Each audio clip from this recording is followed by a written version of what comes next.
What is going on, ladies and gentlemen, boys and girls, children of all ages? It is I, of course, the renegade of wrestling, J.J. Williams, here in spirit, as it were, because I've got to put in the hours.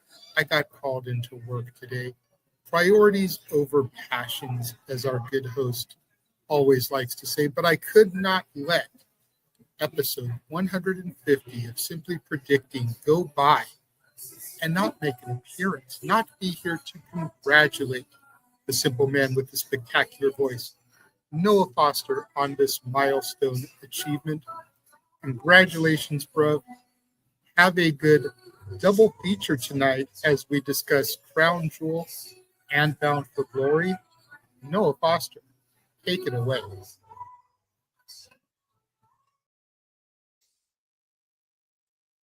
What started with Evolution 2018 has evolved 2025, 7 years later, into a constant love for discussing and predicting, simply put, all things wrestling. As indeed, I bring you a double feature tonight where we will find out who is the crown jewel of WWE and who truly in TNA is bound for glory, as this is episode 150 of what has become Simply Predicting. Welcome to this special double feature discussion and thanking everybody that has been involved in this revolution and evolution of wrestling predictions that has always been televised across the internet. Without further ado, let's go ahead and get right freaking into it.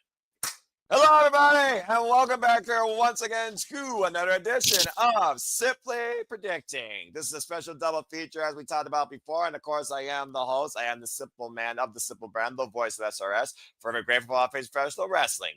Damn it. And my name is Noah Foster. First and foremost, thank everybody that's joined me on this fun little journey, whether on video or in the prediction leagues, of course, that are predicted in some form of facet of professional wrestling, whether it's New Japan, whether it was AEW, whether it was WWE, ROH, TNA, whether right now, of course, it is NXT that's become its own thing as far as leagues go, or anything that I pretty much predicted on that I could think of over the years. So thank you all so much that's been along for this 7-year ride. It's been a hell of a time, and it's not letting up anytime soon.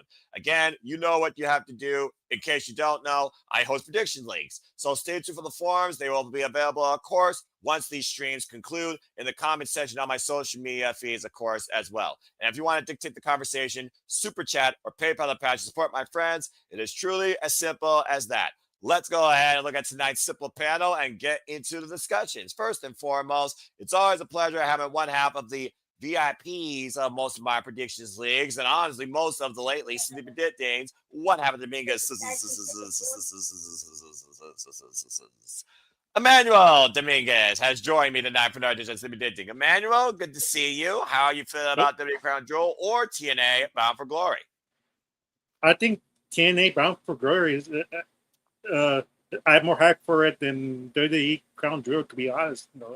And that's a good thing for TNA. I mean, who would have thought me saying like a year from ago, me saying that I'm hype more hype for a TNA pay-per-view than a WWE pay-per-view. I must be dreaming.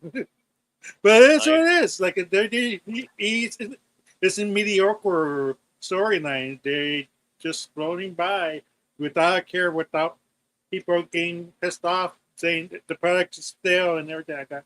They're finally gonna hopefully do something about it, but who knows if they're gonna listen or not? Because they listen to the fans. So it is what it is. Fair enough, but again, it just goes back to that outlook that I've been developing since I started this. At the end of the day, just enjoy life and enjoy professional wrestling, and there's truly more than one brand, and you don't need to fall down and get back up like tub flopping to figure that out. So thank you for that, Emmanuel. Appreciate you, and I love that outlook. And of course, following that, it's always a pleasure having the latest friend and family member to the Survivor Studios family as a personality, particularly on Simply Predicting. Good to have here once again, Charles Schultz. Charles, good to see you, Avatar Man. Again, double feature. You've been part of Simply Predicting for the later haul again. You've been having a lot of fun. I've absolutely enjoyed you having as a panelist. So, how you feel about this double feature show that's going to feature WWE Crown Jewel and TNA Bound for Glory this coming weekend? Oh, we're gonna have some fun tonight. And I'm not going to try to rickroll anybody like I did Walter that one time.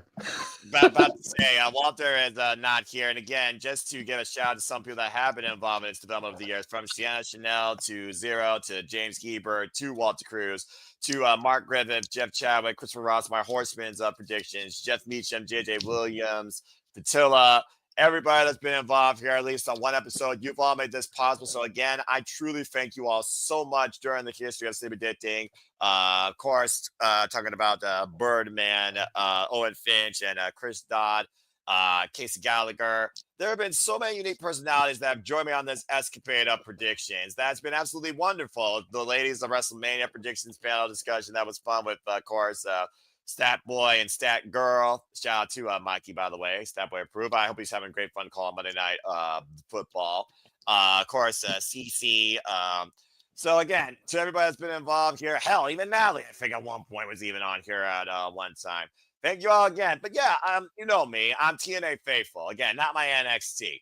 And as far as WWE, it's whatever. I don't justify it being worth $30, especially, but there is some good stuff, and I'm not going to deny that John Cena, for the last time, John Cena and AJ, they had a clinic, and there might be more that actually comes out of freaking Cody Rhodes and Seth freaking Rollins, despite the fact they're competing over a Timu Super Bowl ring.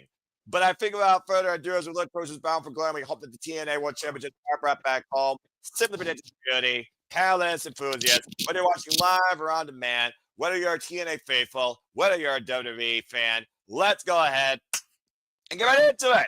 So again, this is a special double feature episode of City Predictions. We are discussing both Crown Jewel and TNA Bound for Glory. By the way, shout out to the chat that's always been part of it as well, including to Nathan Banks, Matt Helms, Darren G, everybody that's been involved. Speaking of which, say his name when he appears. Matt, doing very well. Thank you for tuning in once again. Appreciate your support. As always. Again, there's so many other names I could say here, but we'd be here all night long. And I'm trying to Tony Khan this thing down to 90 minutes, especially with only two of you here. So maybe I won't have to deal with too much madness. But yes, this is a special. You always jinx it, Noah. I know. I've been doing it for 150 episodes. Here's to another 150 of you guys driving me completely up a fucking wall. Cheers to you. Also, sometimes, fuck you. Anyway, here's to, again, Sleepy Dating double feature. We're discussing WWE Crown Jewel and TNA Bound for Glory. Both shows will be back-to-back this coming weekend on Saturday and Sunday. You'll be able to watch Crown Jewel on ESPN. And, of course, TNA Bound for Glory is exclusively on the TNA Plus service. We're going to kick things off discussing WWE Crown Jewel. And WWE Crown Jewel takes place this year from Perth, Australia, down under, in the only place that's also a freaking, not only continent, but a country. Australia. Perth, Australia, of course, plays host to the second ever WWE Crown Jewel regarding the Timu Super Bowl ring, battle of brand supremacy, and championship supreme glory, whatever you want to call it.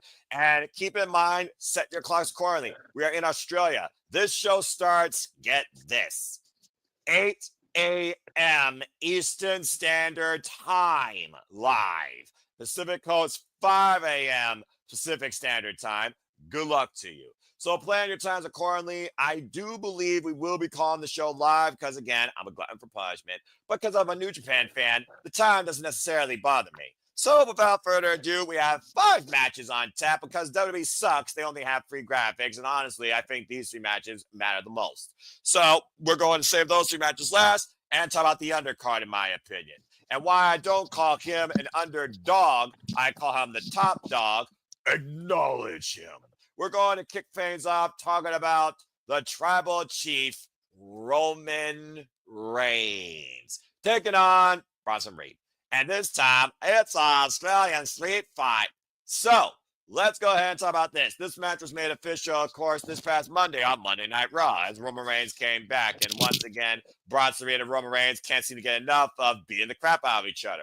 Roman Reigns, of course, recently came back after being Bronson Reed back at Clash in Paris.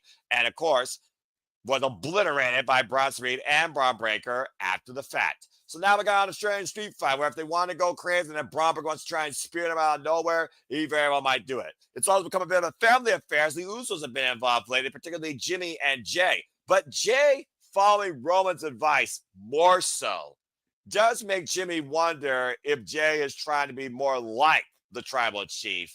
And again, Roman talks about how he hears and sees everything. What's wrong with taking advice from me? I think there's more to this than meets the eye besides the two people we're going to see fight. So, Roman Reigns, Bronson Reed, 2. A stallion street fight. If there's not Vegemite, a didgeridoo, a eucalyptus tree, or a stuffed koala in play, I'm going to be disappointed. Or a boomerang, because why would you call it a stranded street fight if you don't involve those weapons? Or a cricket bat. I think cricket's big also down there. I don't know. Let's go ahead and get y'all's predictions towards this. Manuel, Roman Reigns, Bronson Reed. Is the result going to be the same? Is the aftermath going to be the same? Do you see things playing out differently here?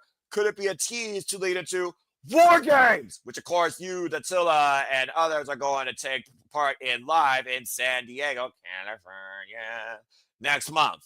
What do you think? Well, I think this is the time where Bronson Reed with WWE logic 50-50 booking, because it's a street fight. You know, Braun Breaker is going to try to help his fellow man and try to help him to win. But if Roman Reigns wins, it's like, what are you doing? Like it's like, does he really need a run against Bronson Reed again in another PLE again? Like, this is the reason why people complain about the last pay-per-view being a glorified Raw. This match seems like a glorified Raw match, like a street fight. Like, we see this in Raw now, like, more often than lately. Like, I'm not sure if Triple H or creative or in the rut that they think, ooh, candlesticks, ooh, trash cans, like, and ooh, table spot, like, and it's like, I don't know, like, it is what it is, but I think it's Bronson Reed is gonna get this W back from the last time, and that's how you build War Games, in my opinion. All right, fair enough. Give the the opposition division advantage over the Bloodline that's been involved in more war games than I can count. The original Bloodline, by the way, not Timu Bloodline, not Bloodline 2.0, 3.0, 4.0, etc. Okay, well, that being said, he's got 50-50 booking. Opening ballot is Bronson Reed. For those that don't know, I do city predicting by this. Usually when a card is heavy, like AEW levels heavy, and I have multiple people on the screen, one person sets the ballot, then we see if people agree or disagree. Since this is a very simple card, I'll give WWE credit's due. They're giving us only 5 matches here. Everyone will get their thoughts towards everything on this card, and we might do the same for TNA Brown for Glory since we have less people on the screen. Charles, Emmanuel makes a very valid point. How many times have we seen 50-50 booking in WWE? Not to mention, we just saw at WrestlePalooza, of course, LA Knight special guest referee. The Usos did lose, of course, to Bronson Reed and Braun Breaker. As a tag team division, have been anything but dominant. But as a group, they've been very destructive and effective. In a street fight, anything goes. All bets are off. We know Seth and Rollins are going to focus, of course, on the Super Bowl ring pursuit, as well as beating the one person he hasn't been since he's returned home. But it wouldn't rule me out if Braun Breaker comes into play and tries to spear him, or if Jimmy or Jay also comes into play. So what do you think? I was even questioning why this match is even happening to begin with. Because I thought Roman was not going to be around until after this event. That would make more sense, you would think. Yeah, but nope. Here we are. Roman's back. Before. And then literally, oh, you're facing Bronson Reed again. It's like, we just did this back in Clash in Paris. Why are we doing this again? Exactly. And I agree with Manuel's point. Bronson Reed's got to win this. Because now this show is going to play heavily into War Games. Has to be with 2 matches in particular on this show. This one and obviously the Seth match. It's like, got something happen on this. So Bronson Reed's got to win. All right, fair enough. Look, we gotta just put it out there. We're talking about a singles match with Roman Reigns. When was the last time Roman Reigns was beaten in singles action? I understand y'all's point, but it's Roman Reigns. And why he's been relegated as why he's not pursuing a championship. why he's not the main event, why he's the curtain jerker. This might will be the opener. I would be shocked if this is cool down, because Roman does not play middle of the fence. He's opener or closer. He has nothing less or above that, period. It's one of those things also in WWE, you don't bet against maybe a hat trick of people, or two people particularly. One's a woman, one's a man. It's been the story of WWE since freaking 9 years. I can't bet against Roman Reigns. Bronson Reed is not above Roman Reigns, and he never will be. I understand the vulnerability point that you're talking about, but we've already seen that and done that. It's one of those things also where I do think now being a family affair, the family might stand tall. It's been one of those things where we kind of like flip the coin between Roman and family and division. SummerSlam, who won? Roman and family. Clash of Paris, who won? Roman in singles. Got obliterated though. It's the aftermath. That is the takeaway fact. I'm going with Roman Reigns here because I just can't see Roman Reigns being bludgeoned enough where Bronson Reed is considered the winner, considering in Australia, they fight, the only way to win is via pinfall. And I imagine it's got to be inside the ring. I got to go with Roman Reigns here. Amanda, I do see your hand. Yeah, the last one, of course, we know it was with Cody Rhodes, but no stipulations or anything like that. Baron Corbin. So there you go. There's a name we completely forgot about. No wonder it wasn't relevant. Yeah, and where did Baron Corbin go after that? Just saying. All right, but again, I like the fact that we are partisan, and at this point, whether or not I win the Dirty Predictions League, our own fearless Bella, Caitlin Bella, right now is holding it down for the team. While, of course, the Galaxy, as I scroll off you saw, of course, the most recent 30 on the social medias and on NoDQ social media. Saying that NoDQ, by the way, shout out to Bossman Aaron Riff. Of course, he just got his predictions panels done. And yes, there is a bonus point, like I said. Before we continue, by the way, here are the leaderboards for you, as Caitlin Bella currently leads. It looks like Wilson from Home Improvement. Hello, folks. With 68 points. I'm behind her by 3 points, followed by Papagino, who's behind her by 4 points, behind me by 1. So, as opposed to this being the second to last show of this year's league, anything is very possible, but I'm not considering a very dynamic pool here of predictions with this show that probably will be a little bit more than a C grade, considering the caliber of the two matches, despite the fact for a Temu Super Bowl ring. But kudos to Caitlin Bella holding it down. And as far as the Galaxy, my own horseman prediction, Mark Griffin, he's holding it down in first place alongside Richard Morales at 65 points, while Ashley is right behind them with 64, but the very other people are also close, including Adrian, Ian, and I hope that Deanna's McLean had a great happy birthday. Of course, the inaugural winner of the NoDQ Galaxy Predictions League. So keep the predictions going, folks. Of course, this is again the second to last show. There's only one more show after this before this year's league close. And speaking of closing, of course, me and Papagino will be with Predictions Postmortem this coming Wednesday, 6 p.m. Standard Time for WWE Crown Jewel. Please join us there if you haven't already. Support Papagino today on, of course, his YouTube channel. Congrats on hitting 800 subscribers. But yeah, Bronson Reed, I can't go against Roman Reigns in singles, even in a gimmick match. I'm going with Roman Reigns. All right, well, good stuff. Nice and simply done. Now let's go ahead and see how WWE tries to get a Crunchyroll endorsement, shall we? Because not since Stardom have I seen this much of a Japanese woman crying campaign in WWE. I don't think I've ever seen Japanese women cry in WWE, honestly. But here we are. We have the Kabuki Warriors, Asuka and Kairi Sane taking on Io Sky and Mommy Rhea Ripley. Also, of course, people are talking about how the Rio or whatever their team name is forever. Of course, we saw a fallout and the tensions being built ever since Io Sky lost the Women's World Championship at WrestlePalooza when Asuka says, "Let us help you," but Io wanted to do it on her own. And Asuka's like, okay. And you got to consider at one point, Io Sky long ago says damage control needs to change.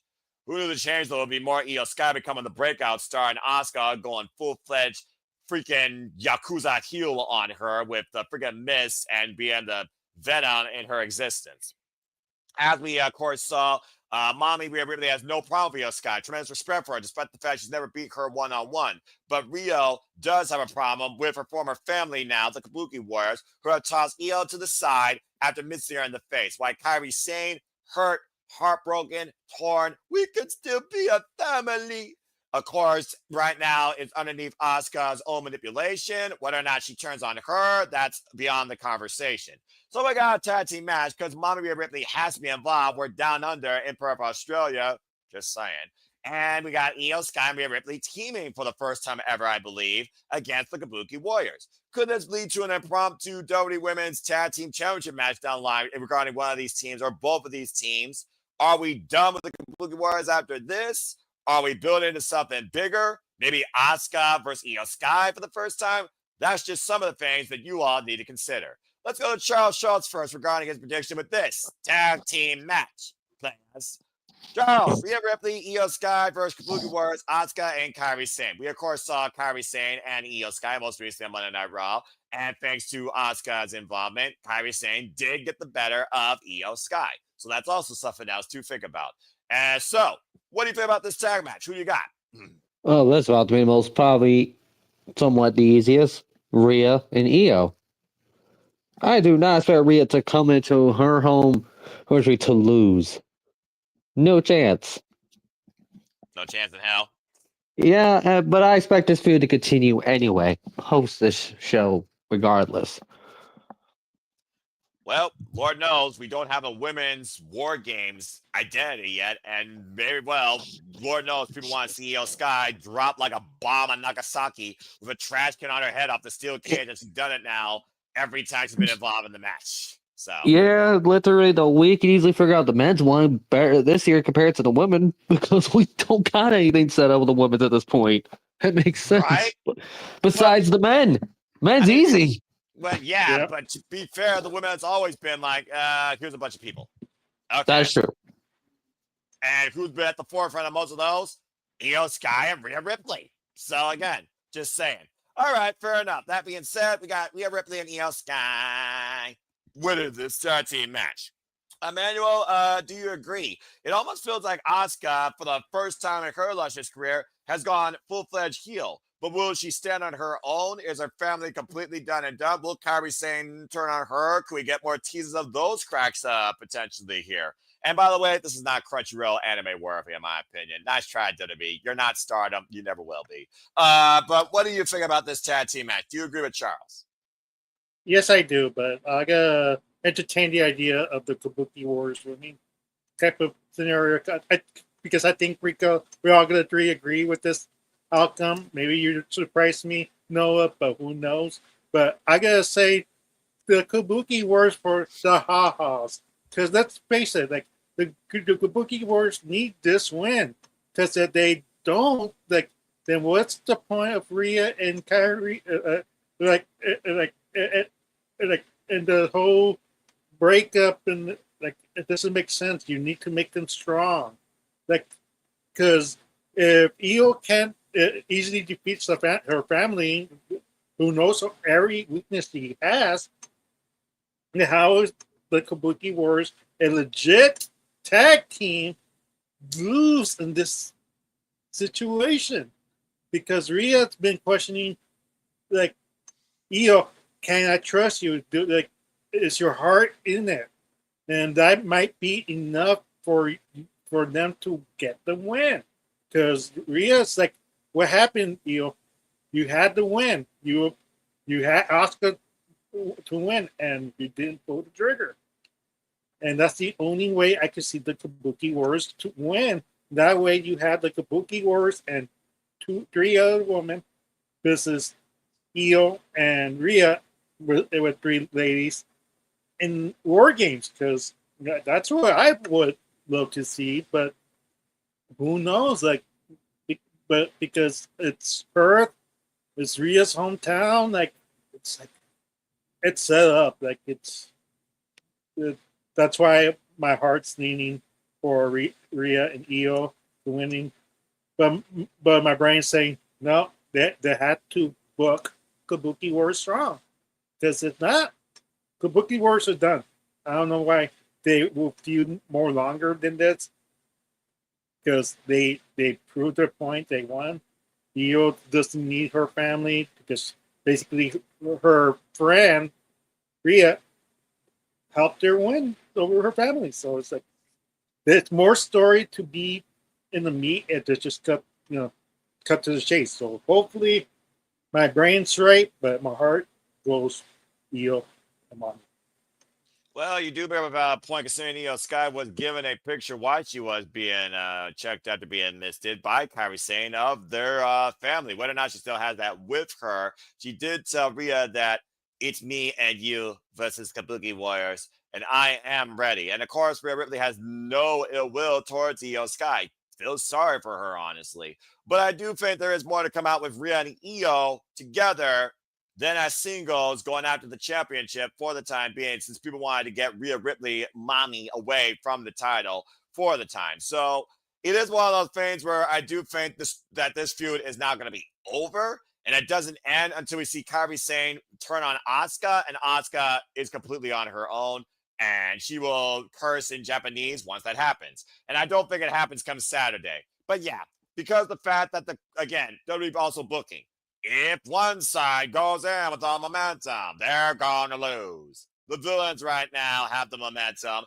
and it's going to be psychological warfare on Sky. No doubt about that. I got to go with Rhea Ripley and Sky here as well. There's just no way they can win, especially first time together as a tag team. You will literally end this thing before it freaking started. They might as well go their separate ways like the Journey song if they lose here, and neither one of them are involved in WWE affairs for a period of time. Now, truth be told, Sky is going to go take on Mayu Iwatani and Marigold. Yay. But Rhea Ripley, what's she doing? What's next? What's she doing? I'm just saying. So, yeah, I got to go with Rhea Ripley and Sky here. I do see your hand. What you got to say real quick? Just say real quick, no, like the moment of this feud is when Kairi finally walks out on Asuka, and Asuka's screaming, Kairi! Kairi! Shout out to the guy that made that sign, by the way. Sign of the night. I hope that Montserrat, my friend, had a great time at Monday Night Raw, by the way, this past Monday. But yeah, I'm expecting a lot of Kairi during this match from Asuka, as Asuka clearly is manipulating Kairi Sane to her own selfish benefit and selfish demeanor. This match will not be brought to you by Yakuza, by the way, and it better not be, because in my opinion, Sega should not become a WWE property. All right. Thank you, Noah, for saying that, because I was going to say that if you didn't. I'm about to say, look, Ubisoft is corrupt. They can go work with them. What? I didn't say that out loud. Nope. Nope. We're not getting into this conversation. Let's move on now. Let's move on now. I didn't say anything. What are you talking about? I didn't say anything. I didn't say anything. I didn't say anything. What? You didn't see me say anything. Speaking of seeing things, you are going to see your favorite WWE superstar wrestle the phenomenal AJ Styles for the last time. Let's go ahead and talk about this. Now, this is actually a graphic worth showing. John Cena and the phenomenal AJ Styles, as we keep moving forward, for the final time. Back in 2016, these men ruled the brand split of WWE SmackDown. Recognize or beat up John Cena, AJ Styles' favorite activity. Of course, AJ Styles got the better of the 16-time world champion at Money in the Bank, thanks to, of course, the club, of course, Luke Giles and Carl Anderson. But following that, John Cena tested AJ Styles' merit as a man. And next thing you know, with Marmanel on commentary, one of the best calls ever, John Cena got upset by AJ Styles again at SummerSlam. You fast forward the clock to 2017, where they had a pure in-ring clinic for the WWE Championship. And John Cena got the better of Phenomenal One that night. 8 years later, and with only 3 dates left, John Cena takes on AJ Styles for the final time. And AJ says he is going to give his all here to beat up John Cena and beat him once and for all. This is going to be incredible, and this is the number one match I am looking forward to. So let's go ahead and look at this. AJ Styles again. We talk about John Cena for the final time. AJ Styles already confirmed next year he's pretty much done. He's not resigning, and he's not going to continue. He's finally going to lay up the boots and be done with his in-ring career. Cannot blame him for how long he's been involved here, 25 plus years. Thank you to the Phenomenal One. John Cena, of course, as I talked about before, it's the last time in Perth, Australia, and it's the final date. He only has, I believe, 3 dates left. Madison Square Garden, San Diego, California, Survivor Series. And, of course, his final match will take place on Saturday night's main event in the nation's capital, Washington, D.C. Of course, we saw his last match against the Maverick Logan Paul. As much as I hate to say it, that was one of the best matches he's had this year, and one of Logan Paul's best matches in his young WWE career, pulling out all the stops, including that limited to Adam Copeland's spear. So what sort of nostalgia throwbacks, whether it's the Bullet Club or whether it's WWE Superstars, can we get out of here where both men push each other to the point they have to out-wrestle one another and maybe out-history one another? Let's go ahead and kick things off with Charles here because I said so. Charles, this is going to be a phenomenal match, pun intended. But do you see AJ Styles getting the best of John Cena in their final encounter, or does John Cena do it again and keep the score basically at, I would say, 2-2? Considering right now it is 1-2 in favor of AJ Styles, their fourth ever singles match here. One, I gotta correct you. This is not 3 days left because Cena is also booked for the Boston show in November. Raw. Okay. I forgot about that. That's right. So he's booked for 2 Raws and then Survivor Series, and then pretty much sorry, main event. He's done. Gotcha. So we still got a lot more of Cena between now and at least. Okay. But as far as this match goes, this is gonna be the best match on during his run now because he's going against AJ. And that speaks for itself. As far as who wins, considering by the time next year these two are for not going to be around anymore. Whew. Consider Cena lost back at WrestlePalooza. Cena's going to win this. It's only fair. You think 50-50 booking for John Cena is justified after he got obliterated by Brock Lesnar again? And considering that's never going to be followed up on, so. Well, I mean, they say never, but again, like you said, the clock is ticking. They stick to the word of one last time, so. Yeah, it looked like Brock Lesnar literally threw away the wrestling, the UFC goes, he's like, I'm done with this boy. Now, whether or not he's done here overall, stay tuned, folks. We'll talk more about that and what more likely will be the main event. All right, fair enough. So you do have John Cena beating AJ Styles again. Yeah. Okay. Regardless, the match's going to be good anyway, so I think that's what matters at the end of the day. Cena and AJ. Yeah, about to say, with these two, I mean, just, again, fight forever. Again, we saw how far they went. I'm going to go rewatch their match at SummerSlam and the Royal Rumble just to prepare me for this, because I do wonder, how do you surpass the pilot, the original? How do you renew that magic? And can they still do that? Just saying. Emmanuel thinks not. So I guess we'll find out here. So, hi, Emmanuel. Now, don't worry. Jeff Meacham, Dattula, Arlene Dominguez is not here to beat you up with a shakla. So you're absolutely safe to say whatever the hell you wish, honestly, about this match and your prediction. So, that being said, he picked John Cena. What about you?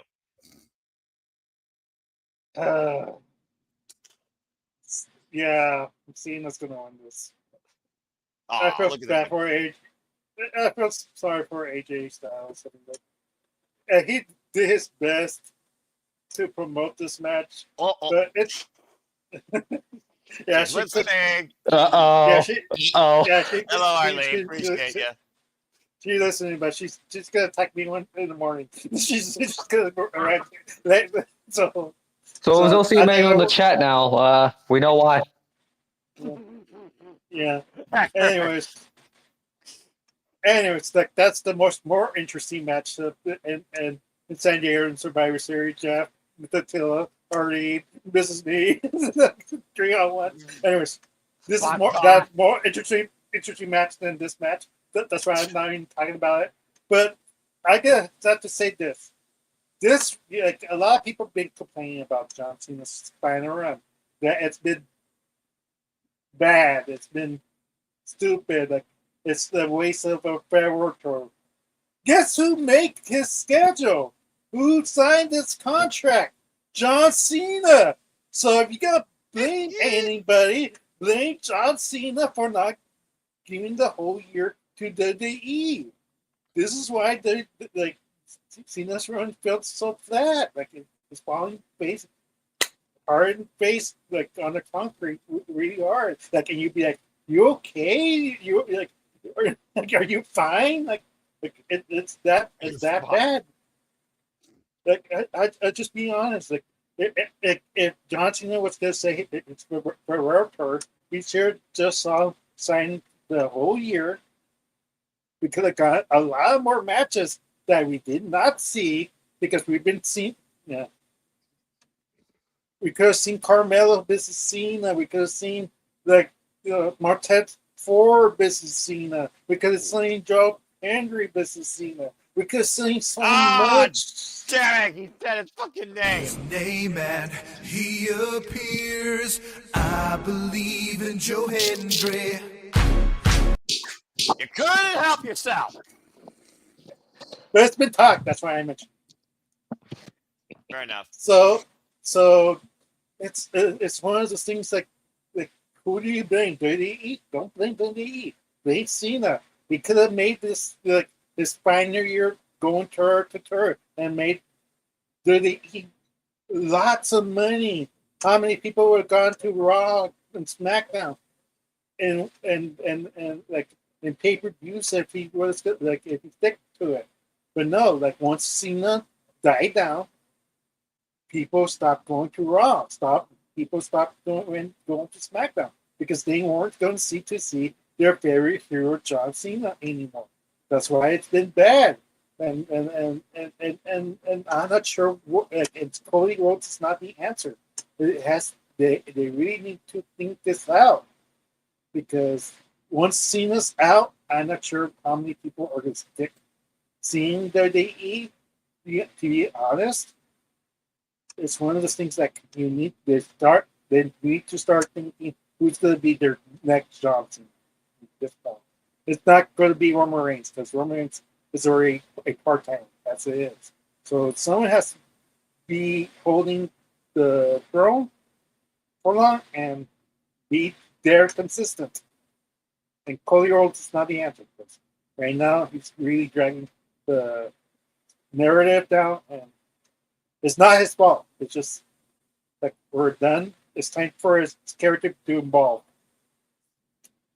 Fair enough. But that being said, with the outlook of who's the next guy that can show ruthless aggression and be the next, torchbearer, leader, babyface, full-time, young particularly, of the WWE. But either way, he does say, like Arlene in the chat, good to see Arlene Dominguez in the chat. Appreciate again the Dominguez's, as always. Again, folks, follow Dominguez. Appreciate you, Arlene. Good luck in all your educational endeavors. I'll see you soon, I'm sure, on City Predicting once again. She also says John Cena. And that being said, it is unanimous. I do agree with you all about, as far as this match goes, that John Cena does deserve to win. And I do think it's going to be a respectable bout. And I think it'll be pretty cool to have John Cena and AJ respect each other after the match. A handshake, a subtle embrace. And I don't think AJ needs to go like midlife crisis, bully on him after the fact either, because you don't need to follow this up. You bury the hatchet on mutual respect with what both you men have given to the wrestling business. One strictly in WWE, the other one across the entire world, TNA, New Japan, you freaking name it. Again, he's the original X Division champion. And we'll be talking more about that here pretty soon, folks, I assure you. So, yeah, I think that John Cena is going to win. It might be the longest match to date, and honestly, I see it being purely in the ring once again. I don't see these guys taking it to the extreme with the announcement because they don't need to. For Cody Rhodes saying, John Cena, you're somebody that just can't wrestle. When you hang with the phenomenal AJ Styles, the terminology and the identity of what constitutes as a wrestler wrestling kind of fits the marquee for me. This is going to be John Cena's best wrestled match this year, bar none. And I do have John Cena winning. Charles, I did see your hand. What do you guys say real quick? And besides, too, this will probably be better thing than Cena's got to worry about the Miz. Just Cena tease the Miz. It's like, oh, well, okay. Another from the blast from the past. Yeah, all the nostalgia acts, right? I mean, again, we're not going to Hollywood. At least those two could be on. At least that match could be on either Raw, the two Raws he's going to be booked for. So, So we're good. To be fair, though, does John Cena really need to involve in war games, or do you just give a guy from Cleveland, Ohio that lives in Hollywood, California, a match in San Diego? True. I feel you may have just booked John Cena's match Survivor Series. Enjoy that. So there's that. All right, fair enough. Sorry, Emmanuel. Not sorry. Miz versus John Cena. Meh. That looking. All right. Look, it's gonna happen eventually. That's the only other match the Cena's past they can do right now. That's What do you still want- active. What else do you want me to say about Cena? Like, how much I hate it. Like, what else do you want me to react? How do you want me to react? The happy-go-lucky? Yeah. That was more response to the Miz thing, because that's, like I said, that's the last person that's active on the WWE roster for Cena's past they could do. Yeah, that's absolutely fair. Again, all the nostalgia tricks possible, but for Emmanuel, it's just a nightmare for Emmanuel. They can't wake up from. Yeah, this is accurate. It's WrestleMania 33 all over again without women. Sorry, not sorry. All right. Damn. Am I wrong, though? All right. Let's move on. Bottom line, John Cena and Styles have a phenomenal affair in Purple Australia. John Cena for the win. Okay, let's go ahead and move into what the theme of the show is about. There's a reason, folks, why the show is called Crown Jewel. Put your chess pieces on the board and feature now who will be your king and your queen. Not of the ring, but of Crown Jewel. Down under in Australia, fighting for a theme of Super Bowl ring. Let's go ahead and talk about first the women. Ladies first. Stunning Vaquer, the Raw Women's Champion, the WWE Women's World Heavyweight Champion, takes on It's Tiffany time. Tiffany Stratton, of course, the undisputed WWE Women's Champion, for the first time ever in one-on-one action for the Women's Crown Jewel Championship. A photo op with a belt bigger than either woman's waistline and a Temu Super Bowl ring that probably pawn off at Pawn Stars. I mean, again, I saw WWE Hall of Fame ring pawned off. So, again, do these rings actually matter? Just saying. The inaugural winner last year was Liv Morgan. Watch her. You can't watch her. She's injured. All right. Legitimately, though, let's talk about both of these women. Fuck the ring. No one gives a damn about the ring. We care about the match. I do think people actually care about this match. Tiffany Stratton and Steve Vaquer are both trailblazers from NXT. Okay? That's a bet. There you go. Again, we so much talked about the Australian street fight without Vegemite. Imagine if Vegemite was involved in that. Yeah. And the Crunchyroll Temu anime that WWE's trying to book with Kabuki Warriors and Io Sky and Rhea Ripley. How does Australian fit in anime, though? I'm just saying. Never mind. I probably have an answer for that, but I don't. We don't want to be here forever. Oh, we're going to be anyway. I'm about to say, I'm dealing with you two, and already we're at the 42-minute marker, so you all are doing it. We're still, for the first show, we still got Battle of Glory to worry about, so I don't want to make it extra longer. We're more excited about that, too, let's be honest here, and I do think we actually won't have any visceral towards that, except me, because I don't care about NXT, and Trick Williams is an ass clown. I was going to say, no, you ain't going to be calm during that. What the hell are we talking about? I'm going to be biased as shit. You kidding me? But okay. You just said me and Manuel might be the most normal during that. No, none of you all are normal. All right. I'm just simple. Okay. Let's get back on track here. So Arlene Dominguez is already echoing her voice. Think about careful win. Okay. Think about Vaquer, of course, who won the WWE Women's World Heavyweight Championship against Io Sky WrestlePalooza. Has not had a single defense yet, but now she's defending the honor, the prestige, if you want to call it that, of the Raw Brand Women's Championship and her pedigree as a champion. Why Tiffany Stratton has proved that it's Tiffy time all the time, no matter where you are in the world. Here in Australia, once again, not the same arena, but you remember last year at Elimination Chamber, she dived up the top of the damn structure and the world screamed Tiffy time. Ever since being the Fridge Nia Jax, shout out to DJ F Rockin' Ropes, Tiffy time has ruled the world, including wins over Charlotte Flair and Trish Stratus. But has Tiffy time ran its course, and is the clock about to strike midnight on this run before we know it? We know it's not going to be against that bitch. Jade Cargill's never going to be a champion at this point because she wasn't a WWE original. Let's just call it as we see it. And honestly, right now, either way, you're going to bring a devalue in one of your top champions and their championships. Cause and effect. Let's just call it as it is. Gunther was never the same last year when he lost to Cody Rhodes. And as far as the women, who was the champion on the opposite brand, I don't even fucking remember. All right, so we got Tiffany Stratton versus Vaquer, first time ever, former NXT alumni, both former NXT Women's Champions. But who takes the Super Bowl ring after Vaquer had a family moment, achieving a dream? Why Tiffany Stratton might as well be wearing every piece of jewelry from the most expensive jewelry store on Beverly Hills Avenue. Let's go ahead and get your house thoughts towards this. Since Arlene Dominguez kicked things off, we'll start off with the other Dominguez here on screen. Emmanuel, do you have Vaquer or Tiffany Stratton?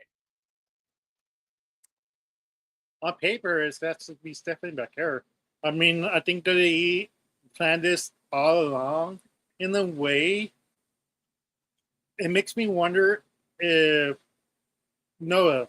My question to you is this: if Cody Rhodes was to defend his crown jewel, if Liv Morgan was not injured, would she replace Stephanie Vaquer in this moment? And defending her title against Tiffany Stratton, or they have to pivot. Like it makes me wonder it because Io Sky versus Liv was talked about before she got injured, so it makes me wonder if that was the original plan, and then the pivot because she was out. I think Triple H originally wanted somebody to have a hand covered in those Temu Super Bowl rings. So yes, I do think that was the original plan. Plus, both young, both blonde, both marketable. It writes itself. It would not surprise me one bit if Liv Morgan Tiffany Stratton was the original plan all along. But we have to pivot. Okay. That's my question. But yeah, I mean, like if they pivot and they really want to make Stephanie Vaquer into a bigger name, she has to defeat Tiffany Stratton and give her the first loss of the year. Because what a way to do that than make her name even more bigger and more extravagant. Like she's a top contender. Like she beat Tiffany Stratton, who hasn't lost yet this year. Good point. So it makes more sense for Stephanie to win this. You do have a very good point about the fact that Tiffany Stratton has not lost a singles match this year, but neither has Stephanie Vaquer technically since being part of the main roster after the WTF against Jessie J, which I still can't believe she's NXT Women's Champion. I pray that Saruka wipes that out, but that's a whole different conversation. Saruka might be the only thing I actually care about in this NXT, to be perfectly honest. That's a whole different conversation. All right. That being said, he's got La Primera, Champion of Champions, continuing her historic not even 1 year full yet on the main roster, folks. Just put that out there.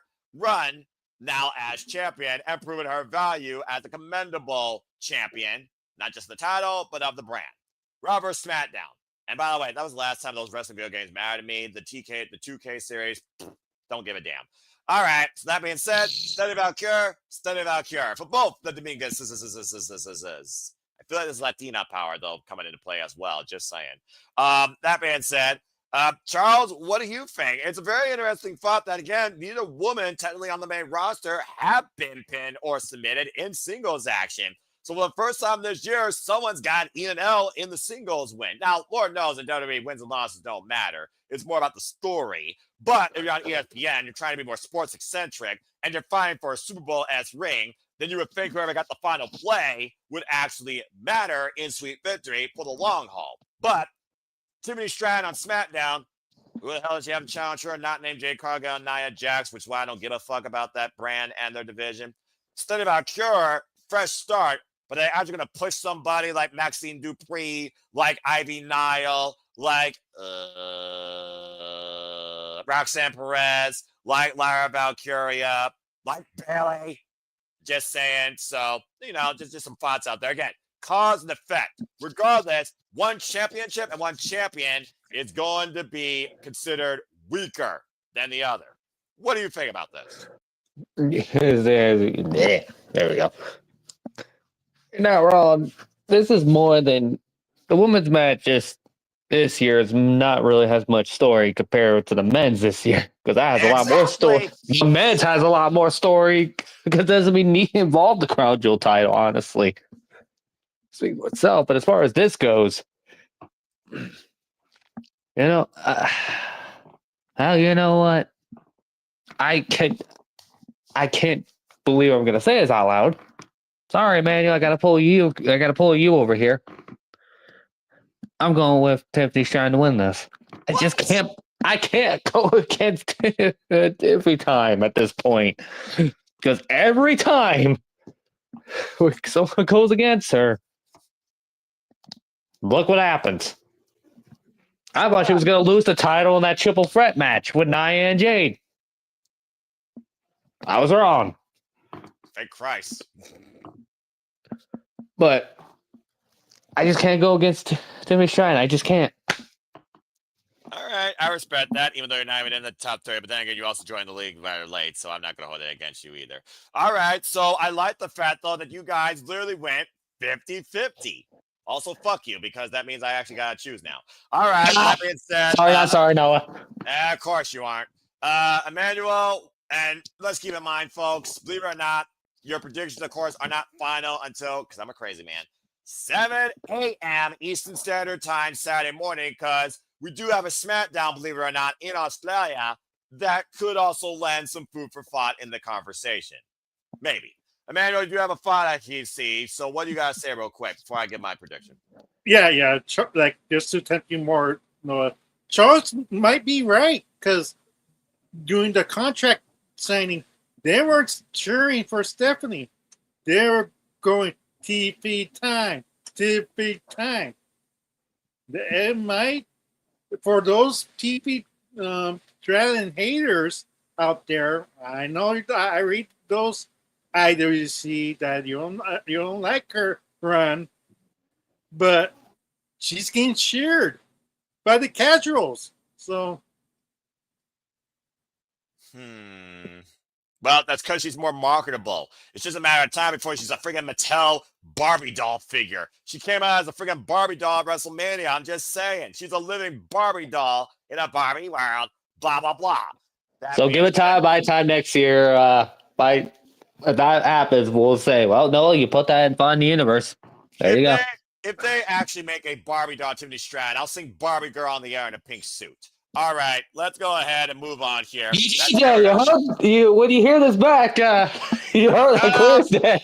Shut up. No one's going to timestamp that. No one ever listens to me. You know that. Shut up. All right. Let me see here.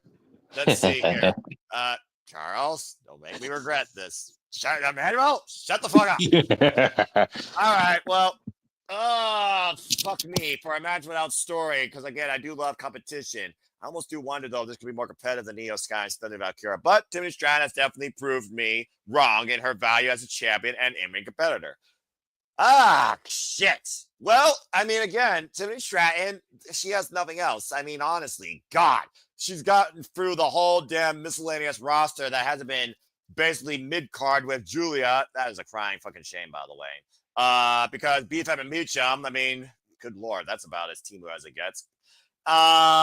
But Stephanie, yeah, she just won the fucking title. What does that mean to her as the credit of a freaking champion, let alone a champion that should not be easily beaten if she loses here? She literally just got it last month. Crap. I also got to think here, if we're going to try and do a story, what story could come out of this? Not Jay Carter, but Tiffany Stratton. We're done with that boat, all right? Stephanie, I don't think they've teased anybody to face Stephanie yet at all. They're strictly focused on her and Tiffany. But if you look at Stephanie's history, Roxanne and her have some unfinished business, quite literally. But right now, Roxanne, Lyra, Bailey, and Raquel are stuck in this loop of mistaken identity. Bailey doesn't know whether to be happy, sad, mad, hugger, or freaking full role model of herself. She's gone two-faced at this point. You mean McFoley? She's got like 3 faces. I was thinking more the Batman villain without the coin, as I got a quarter in front of me, and I almost want to just flip it and just pick my pick, but you know. Again, when I was once a wee lad, DC was kind of a thing. Now I just find DC overrated. Anyway, dude, Superman vs. Batman was a car wreck. Don't at me. Let's see here. Fuck. I gotta go with recent bias here. At the end of the day, if Stephanie just won this title and they're trying to push Stephanie forward as the future, why Tippy time has ran high, I think people are waiting for a new face on SmackDown. Maybe Chelsea Green. I think Chelsea Green could be world champion because, God forbid, she never should have lost the fucking Women's United States Championship. Why is Julia relegated to mid-card? Why are you freaking bashing the former World Stardom champion? Why the fuck have you not been involved in anything polemic as of late? Well, there we go, folks. You got free Noah rant. Hey, fuck it. Move Julia to freaking Monday Night Raw and a brand freaking split and give Chelsea Green the fucking title. Hell, Meecham's been fighting for this title. She's never going to be world champion. Give Meecham that damn title. Have Julia instead become the world program and reset the Raw Women's division. I'm fucking over it. So, that being said, with that aspect in mind, and pray to God that maybe that happens, I gotta go with Stephanie winning. I think Stephanie needs to prove her value as champion and needs to raise the value of this championship, which, let's be honest here, since Liv Morgan and Rhea Ripley, there has not been a long-term prolific champion of the Raw brand for the women. With all due respect to Io Sky, and everyone loved her, she had like one defense. Okay? After WrestleMania, the title was almost more irrelevant. So, I gotta go with Stephanie here and hoping to bring new life to this title. So, Stephanie Vaquer, Super Bowl ring aside, photo op with the giant belt, bigger than the waistline. I gotta go with Stephanie Vaquer. Charles, I did see your hand. What you gotta say real quick? As far as what you just said, this probably could have been different if a certain Jimmy Uso did not receive a caution. Well, I mean, yeah, there is that too. And again, But this match probably would have been different, honestly. If Jimmy did, because it probably would have gone not Tiffany. It probably would have been Jade and Naomi in this situation. I still say they're never going to give Jade the title. But also, if you remember correctly, Naomi and Tiffany, their bad blood goes all the way back to Australia, Lazarus Chamber, when, oh, yeah, that's right, Tiffany eliminated Naomi. Just saying. True, but they probably would have done the Jade match. Instead. Maybe, but the jury is out. Either way, we got mostly Stephanie's, and once again, Charles, the odd one out, as he has to be at least one match on every card. He went with Tiffany. Okay. Well, for a match that didn't have story, we tried to make story come out of it, if nothing else cause and effect. I will say this right now. I don't see either woman being involved in Survivor Series War Games because there's no reason. They're probably not going to defend the belts if they're not. Well, I There mean, probably again, are going to be War Games because their belts not going to be defended. well, God forbid, does Survivor Series actually fucking matter since Wizard Kristen has War Games? Let's just be honest here.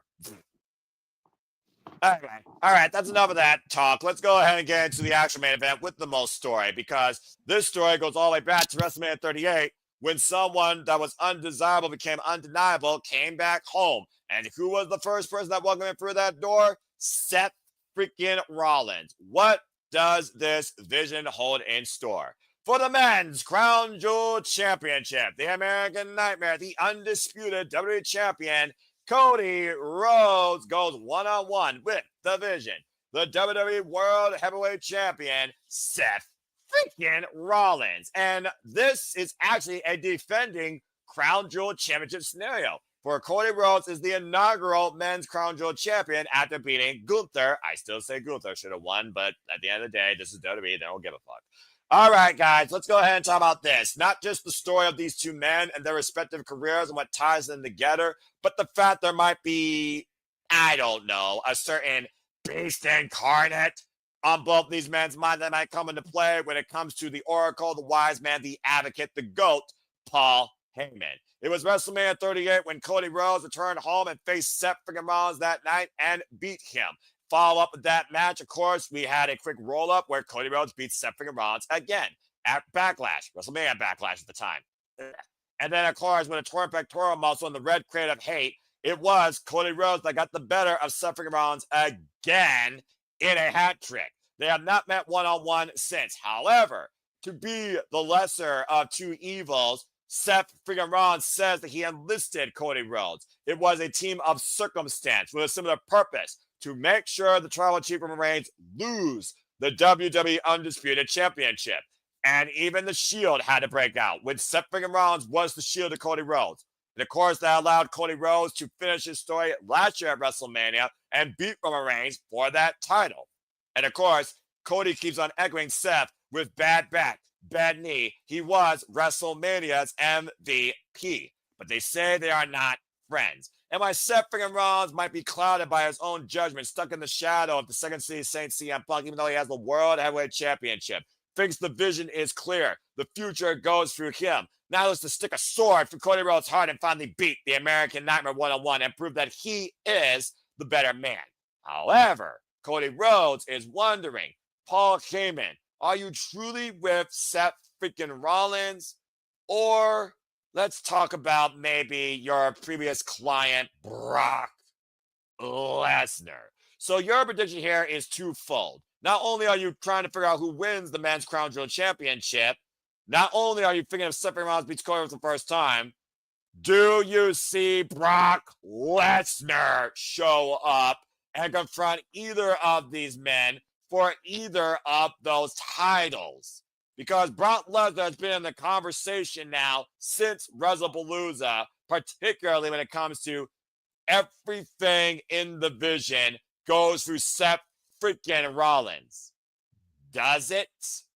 Or is Paul Heyman once again the man with the plan? Benedict Heyman stabbing another client again in the back for his own selfish gain. Then again, absolute power. What's more absolute than the World Heavyweight Championship than Brock Lesnar? To be determined by you. Let's go ahead and get y'all's thoughts towards this. Charles, you kick things off. Cody Rhodes, Seth freaking Rollins, 4. Do you see Cody Rhodes once again upsetting Seth freaking Rollins? And does Brock Lesnar show up in any capacity during or after the match? One, this match is going to probably, more likely, will have a lot of interferences. Because let's be real, Seth can't take a loss in one-on-one. Cody can't. So you got to protect one of them as humanly possible. Unlike how it was with Gunther and Cody last time. So it's like Cody knows where to lose. You know what? Crazy enough, I'm going to say Seth is going to win this match. 1,000%. We are going to get the Beast Incarnate to show up. Because, and also to remind people, before WrestlePalooza, who was the last person that beat Brock Lesnar in a one-on-one match on the WWE PLE? That would be back at SummerSlam in Ford Field, which I saw live. That would be the American Nightmare, Cody Rhodes. Despite, Brock shook his hand after the match, but at the same time, fake voice that Brock hasn't truly let go of that. So it wouldn't surprise me. That happens during this. Brock shows up. F5's Cody. After pretty much Bronson, Brock Breaker interfere, and probably Punk and LA Knight gets involved to stop that. And then literally Brock shows up. F5's Cody. There you go. Seth wins. And then that's your War Games match. All right. Fair enough. Cody Rhodes, Brock Lesnar at War Games, and WWE Championship. I'm sure Jeff would have a conniption. Okay. Actually, not that. Not for the title. Both of them be involved in actual War Games match. Oh, okay. Well, that's a whole different sub-tangent. But again, Team Seth. That's how far I see this is going. Because Seth's team's going to need another person. No, unless they do 4. Well, yeah, I guess you're right. I guess even 4. They always. Yeah. So it's like. Yeah. And LA Knight. It's just the problem is who's going to be on the babyface team because you got so much elements into the Usos. LA Punk, Cody will have a reason. Roman. What the hell what do you got set up there? You got the babyface team is going to be more harder to figure out compared to the heels. Well, I mean, with babyfaces aside, while you're going with Seth Rollins, there's another man we haven't talked about in this conversation that also has history with Brock Lesnar and Cody Rhodes and Seth Rollins, and that's the Viper, Randy Orton. And we just saw Randy Orton and Cody Rhodes work together this past SmackDown against the Vision. and we all saw what that led to. But as we close the book on that legacy, lest we forget, it was freaking Cody Rhodes that beat Randy Orton earlier this year at King and Queen of the Ring to get the opportunity to challenge for the championship, of course, at SummerSlam. So that's a whole nother piece of this conversation. You have Cody, Seth, Punk, Knight, Roman, Randy, Brock, all involved in this crazy story where we don't give a fuck about the ring. We care about this match. The ring doesn't matter. It doesn't matter. Exactly. It's literally about the history. More time. We're almost trying to shape WrestleMania at this point because all those names we mentioned have to be involved at WrestleMania. It's a matter of what capacity, one-on-one, title, not, grudge, etc. Because people for the longest time have been wondering, when the fuck is CM Punk going to face Cody Rhodes one-on-one, tease at the Royal Rumble 2 years in a row? When the fuck is Roman Reigns and Seth Rollins going to have one-on-one since that Royal Rumble match that ended in DQ? And Roman has never gotten the best of Seth freaking Rollins. And this whole vision started with a curb stomp. And where does Brock fit into this? LA Knight, Jey Uso, is that going to be a subcar mid-match where Jey and LA might both be heels for all we know? But again, that's far down the line. Either way, I do see what you're saying when it comes to the fact, all hell is going to break loose here. And what's obviously going to be in the main event crown jewel. It's just a matter of what the fuck's going to be the last shot that we see. And your fan's going to be a beast incarnate, but Seth is winning. Pretty much. Okay, fair enough. And it's going to lead right into War Games because this match and the Roman match is going to play super heavily into what we're going to get for War Games on the men's side. And to your point, Bronson, Reed, and Roman Reigns might also play heavy in this if either man gets involved in either man's behalf. Does Roman respect Cody? Does Bronson Reed have enough still in him? Bronson Reed also from Australia, by the way. Oh, fuck. He's from Australia. Oh, fuck. I just realized that. Shit. Well, no, you're the island on your own there, buddy. Well, fuck me. Not the first time I've been on my own island of the relevancy, but subject to change predictions, Charles. Exactly. Predictions subject to change, not finalized till 7 a.m. Eastern Standard Time Saturday morning. I said what I said. But I do get what you're saying. That being said, great opening thoughts. Good, Charles, for that. All right, so he has Seth Rollins, and he does have Brock Lesnar showing up. Before I continue, you do see the Avatar Man to the right-hand side of me. Please welcome, of course, the Rage of Wrestling, the most reliable person of the Super Reliable Studios, and a longtime friend, also City of Addicting, Walter Cruz on voice. Walter, good to hear you. Well, the City of Addicting, episode 150. We're talking about WWE Crown Jewel. We're talking about the main event. Cody Rhodes and Seth Rollins, how are you? I'm good. How are you? I just came back from the doctors. How was the doctor, by the way? Because that's why I care about more. Good, All good. But yeah, it's 8:40 on the West Coast. That's why I'm just walking in. But so we're talking about the main event. I think based on subtle hints and things that are going on with Paul Heyman and everything, I actually think Seth Rollins is going to pull this one out. Oh, do you really? Yes, I think Seth Rollins is going to win. Okay. So we got two Seth Rollins. But do you think Brock Lesnar comes into play at all? Does Brock Lesnar prey on either man's mind, or Paul Heyman, of course, being the advocate to the Beast Incarnate? Do you think he comes into play? Let's not forget, Seth beat Brock Lesnar for the freaking championship in the opening bout back at WrestleMania 35. I don't think Brock ever forgot about that. No, but I don't think they're going to cough up as much money as it would take the Brock to get his ass to Perth. So I don't think he's going to be over there. I don't think he's be so sure. I wouldn't be so sure, Walter. This cup, TKO can really, it's like, hey, here. It's like, don't doubt it. Well, not every couldn't, but TKO. Plus the money they're charging for these tickets. So yeah, they can get it. But yeah, I don't think Brock shows up. I think they'll wait till they're back in the States, and that first Raw when he's back in the States, he'll pop up. Okay, fair enough. So we got both Seps, one yes to Brock, one no to Brock. I like this dynamic. All right, well, let's go to Emmanuel now and get his thoughts on this. Emmanuel, let's also consider this. We talk about the women and the value of the championships and the champion. Both men won their championships at SummerSlam. Same situation here. However, Cody Rhodes is a two-time undisputed WWE champion coming off that defense against Drew McIntyre at WrestlePalooza. Seth freaking Rollins is now a two-time WWE World Heavyweight champion, and he's coming off a fatal four-way defense back at Clash in Paris. and he just lost the mixed tag match to CM Punk at WrestlePalooza. So those are other factors to consider here as well, where you almost would hope it would just come down to these two-man one-on-one, and it sounds like we're just calling all hell to break loose down under in Australia. So what do you think here? Do you agree with the consensus about Seth and Rollins? What's your thoughts on Brock Lesnar? Go ahead. I think we're going to be unanimous in this one. Seth Rollins for the win. I mean, like, I think we're going to have a storyline with Brock Lesnar. Seth Rollins wants to win this by himself, and he's knocked out. And then Brock Lesnar comes out, helps him, gets the victory with the stop.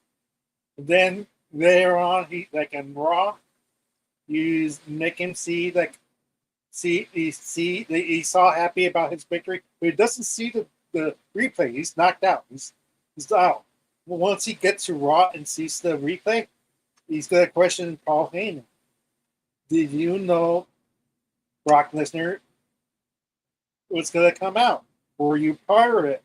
That's the storyline we could get from these two. Like, if Heyman working against Seth Rollins' vision, is he really not in control as we suspect? So I think we might have a short in the Survivor Series. Seth trying to take down his own vision, his own creation, turn into hell. That's a better storyline. Can you imagine Brock Lesnar, Braun Breaker, and Bronson Reed?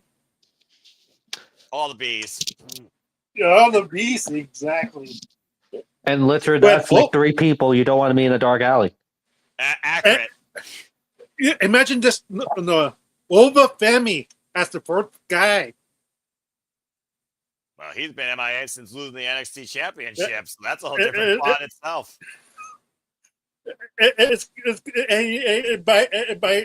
By saying those 4 names, you're like, who's gonna defeat these 4 guys? That's fair.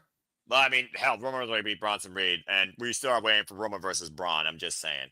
But okay, so that being said, he's going with Seth freaking Rollins, and he does think that Brock Lesnar is going to show up. So this whole side is complete unanimous in both match and beast fought.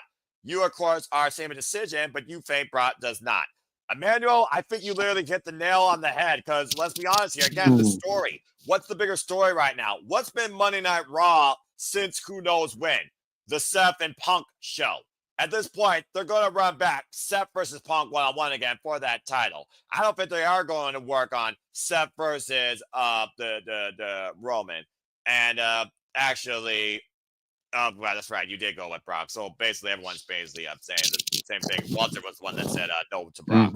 But again, we're on ESPN. You don't get more legitimate combat sports crossover athlete than Brock Lesnar. If the money speaks, the man will fly, go back home, and buy more land in Canada. That's what he does. He shows up. He's a special attraction. And right now, I just don't see a reason for Cody Rhodes to be relegated back to War Games. Again, it's just one of the things where I think War Games is such a trope right now when it comes to the value of the championship, the direction of them. And we, of course, talk about Survivor Series being the last PLE stop of the WWE calendar year. You got to start thinking about what that means for Royal Rumble, considering Royal Rumble's in Saudi Arabia next year. And also, if Cody Rhodes does win, he will make history becoming the first 2-time men's crown jewel champion and have 2 Super Bowl rings on his hand. Again, Triple H wants the idea that someone can win a handful of rings, whatever that means. But I also think about that. Is Cody the guy to be the crown jewel of WWE consistently? Is it almost just built in the formula right now? And again, do we need anything else to stroke Seth's ego? Don't forget, when is the release of Street Fighter? Because Cody might have to go away to do promotional stuff. Why would you want him having all this momentum and then disappear from your company again? Yeah, that's also a fair point. But at the end of the Next day, year, so we're good. Yeah, we got some time, and I figured that Cody would not let that, derail him too far off from being the face of WWE. Let's call it what it is. He's the face of TKO, not CM Punk. But again, I think about everything that could be ahead at WrestleMania season next year and how long this vision keeps moving forward. We know we're going to get the vision involved in War Games. It's truly as simple as that. You're going to have a Kabuki babyface team. It's probably going to be Punk and Cody teaming up to tease further that match finally happening. It's probably going to be Roman, Punk, and Cody, considering the history all three of these men have with each other, and they all hate Seth friggin' Rollins. And then you got LA Knight because it's California, and LA hates Punk, but he also hates Seth friggin' Rollins even more. Or Jay, because Jay's trying to be like more Roman-like. I don't know, just putting it out there. But, Cody wins the ring 2 years in a row, or does Seth finally get the better of Cody Rhodes? Do we close the book on Seth and Cody, or does Seth keep in that proverbial shadow that he can't beat Cody Rhodes? I'm a little bit torn here. I do understand y'all's point about being kind of unanimous. It kind of makes sense for all hell to break loose. Everyone's gone. Everyone's dismissed. Brock Lesnar comes out. F5's Cody. You build and tease. Cody Rhodes versus Brock Lesnar for the Undisputed WWE Championship. But does Brock need to hold the gold title for the first time in his career is the other thing I'm also wondering as well. Like you said, they got to figure out what else after Cody Rhodes. And I don't think they have a damn direction. I really don't. And I do think they might use Brock Lesnar for that leverage of being the guy to go after. But do I want to see the WWE Championship held hostage again? No, I don't. And I do think that mutual, respect with Cody and Brock at SummerSlam 2023 should hold merit. So I'm going to say that Brock Lesnar does not show up, and I'm going with Cody Rhodes to win the Crown Jewel Championship. I think he becomes 2 times in a row. I just don't see any reason for Seth Rollins to beat Cody right now and hold on to this ring. Hell, Punk doesn't give a damn about the ring. Punk just cares about getting the title off Seth freaking Rollins. Seth's fragile ego of absolute power will be literally halted a little bit and questioned if he loses this match here, but doesn't lose the title. And Paul Heyman reinforces, if you lose, everything we've done here will be all for naught. And will those words further echo disbelief and doubt in Seth freaking Rollins? Is War Games the undoing to the vision? And is Crown Jewel the first domino to fall in that effect? That's another thing that I think about here. I also do think, though, there could be miscommunication for those that come in to help the vision against the vision. What if Roman Reigns spears Cody? What if CM Punk accidentally hits Cody Rhodes? Hell, what if, LA Knight comes out and hits Cody Rhodes for all we know? At this point, Cody taking a bullet here for Seth to win is more realistic than Brock Lesnar showing up and screwing Cody, in my opinion. But I also think at the end of the day, they're going to go with Cody Rhodes being the guy to move forward with the momentum, because Seth right now doesn't have to be, the commanding champion. He just has to be the guy that you can't beat on Monday Night Raw because the vision goes through him. So I'm going to say that Cody Rhodes wins here, actually. I'm going with Cody Rhodes wins the Crown Jewel Championship. Again.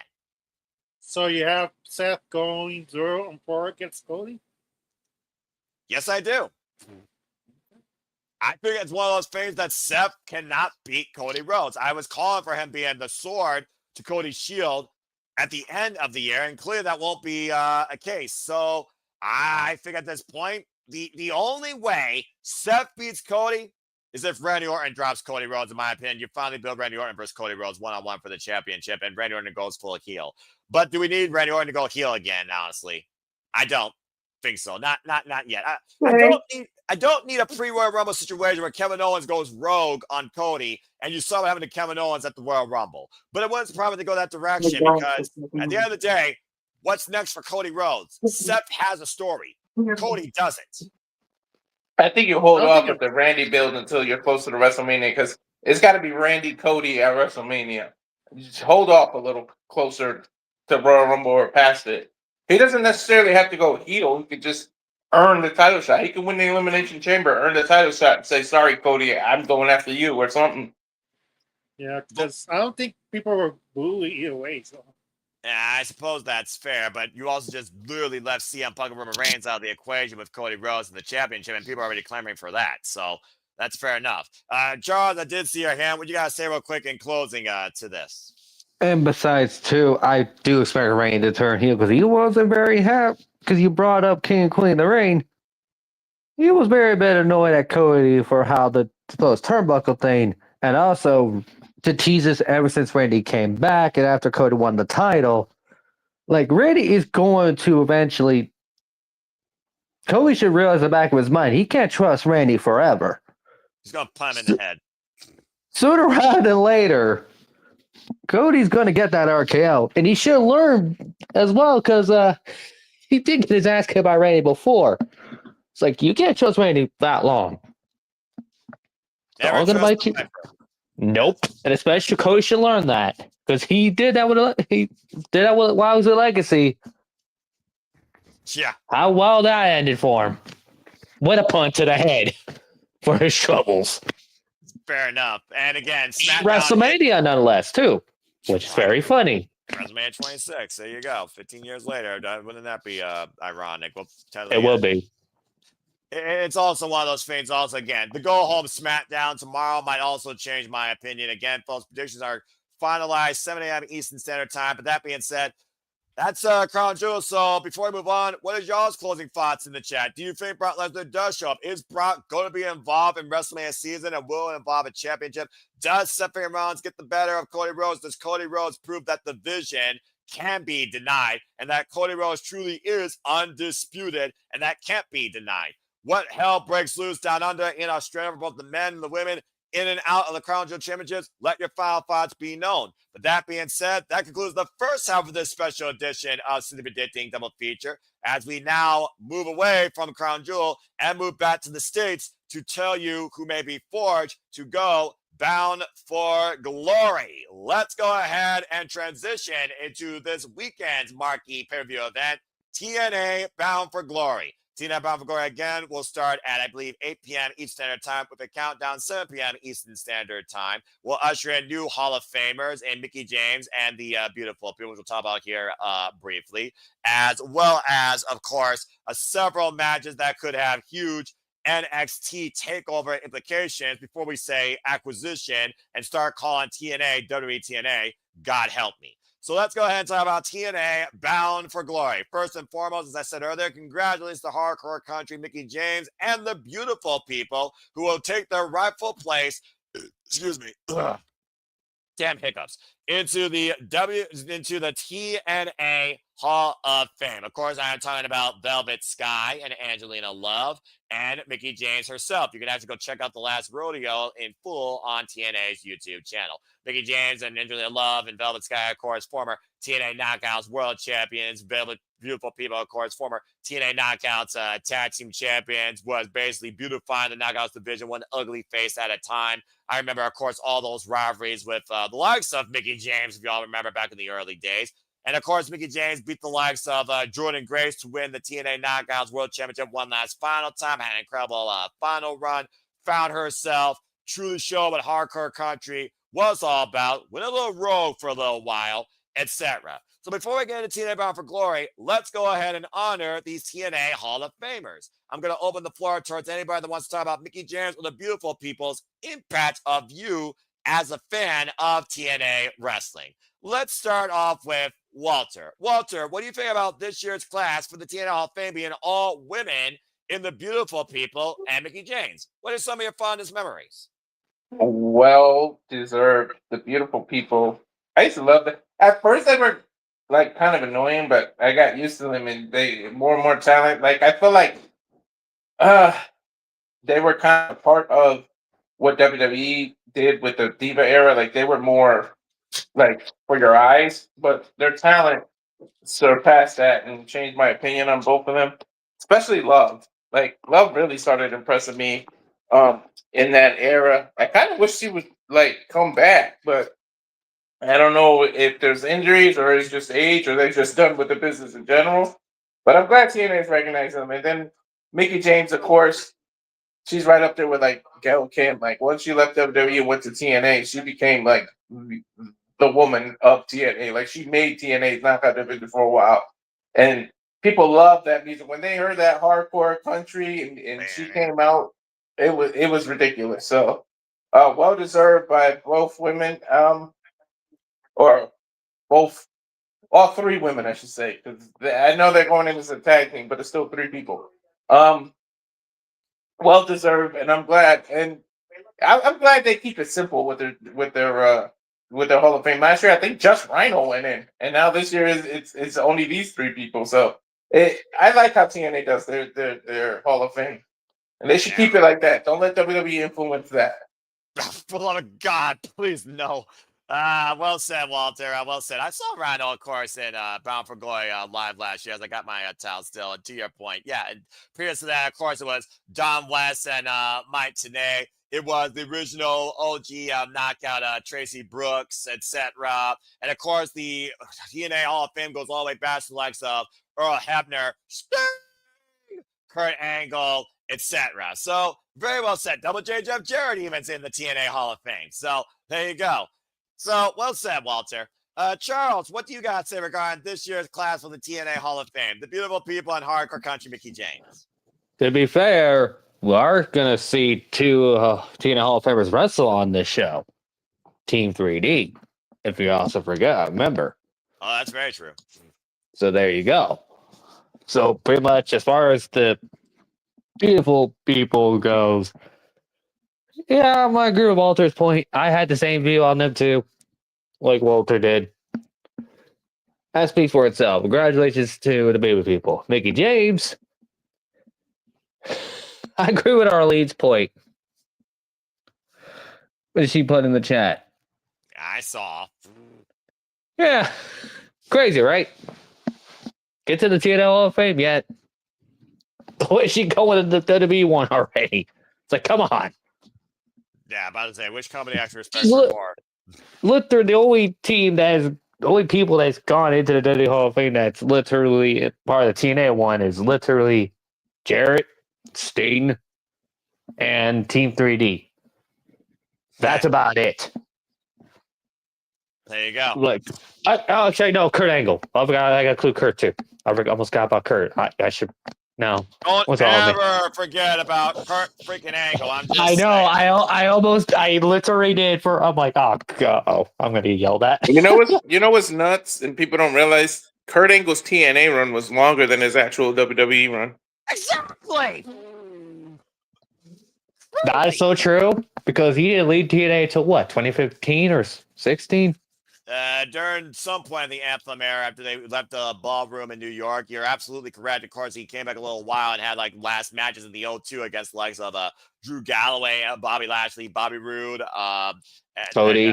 EC3, Cody, yeah, exactly. Others, exactly. By the way, that's programming note. Just want to get the times right here because again, Bound for Glory, the countdown is live and free this Sunday at 6 p.m. Eastern Standard Time on TNA Plus and TNA Digital platforms. That will include the TNA Hall of Fame inductions and, of course, our only match on the countdown we'll talk about here shortly. The pay-per-view, again, pay-per-view, it's exclusively on TNA Plus or pay-per-view provider if you have one, 7 p.m. Standard Time this Sunday. So please plan accordingly and support TNA Wrestling. Anyway, thank you for those thoughts, Charles. Emmanuel, do you have to say anything regarding the beautiful people and Mickie James going to the TNA Hall of Fame? Yeah, well deserved for these 3 women. The beautiful people, they had it all. Like they had the looks, the charisma. You love to hate them.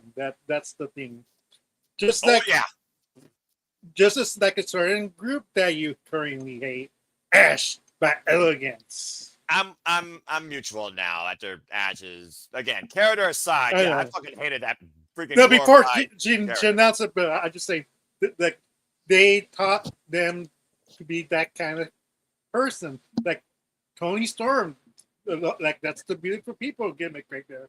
Like she was thinks just above everybody else in a certain way. Good point. Like it's one of those gimmicks like. It's so influential that like even the fate influence like it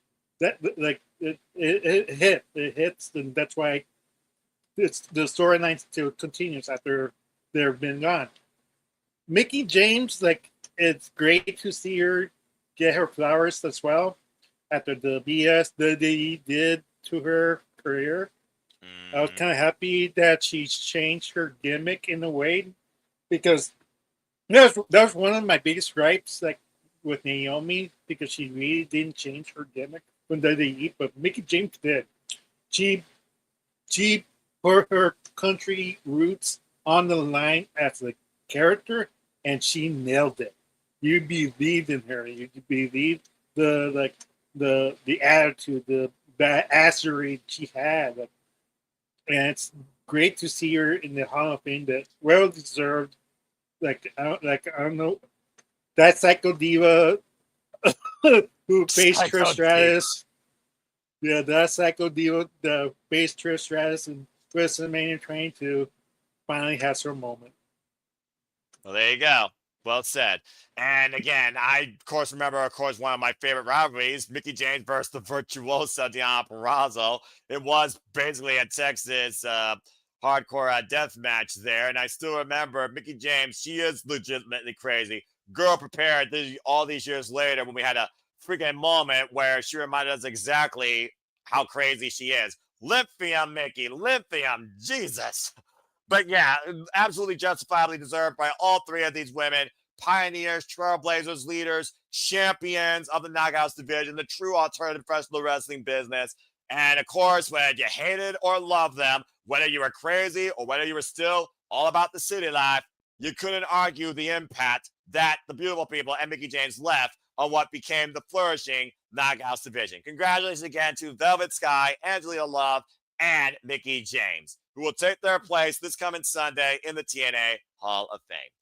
All right, well, that being said, great job, guys, honoring the grace. Now let's go ahead and look towards the future, who's bound for glory, and get right into this card. And we, of course, had one match made official tonight on Impact Wrestling. Again, if you have not watched TNA Wrestling, there will be spoilers here subtly, so you have been warned in advance. Again, you have been warned in advance. Thank you. So let's start with someone that's truly going to be inspirational, because guess what? They asked for it. They're going to get it. We have our rematch clause on the countdown. It's once again on the countdown. Jesus Christ.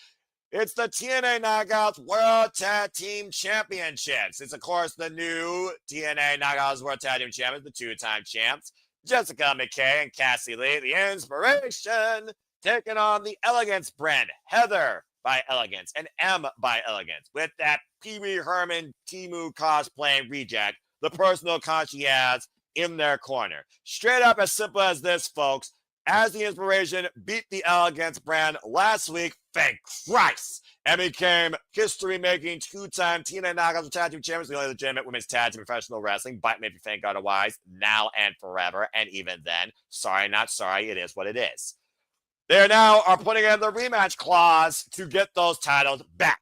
As, of course, Cassie and Jessica McKay calls them the best to ever do this, and I absolutely agree. We'll see if the Cinderella moment stops abruptly and if I rant already before the actual pay-per-view begins. So straight up, it is a tag team title rematch. But you also got to consider that TNA Knockouts, or as Tatsuya and I subtly put it, the previous NXT superstars, now TNA Knockouts, lost this past Tuesday on NXT Showdown for TNA. Damn it.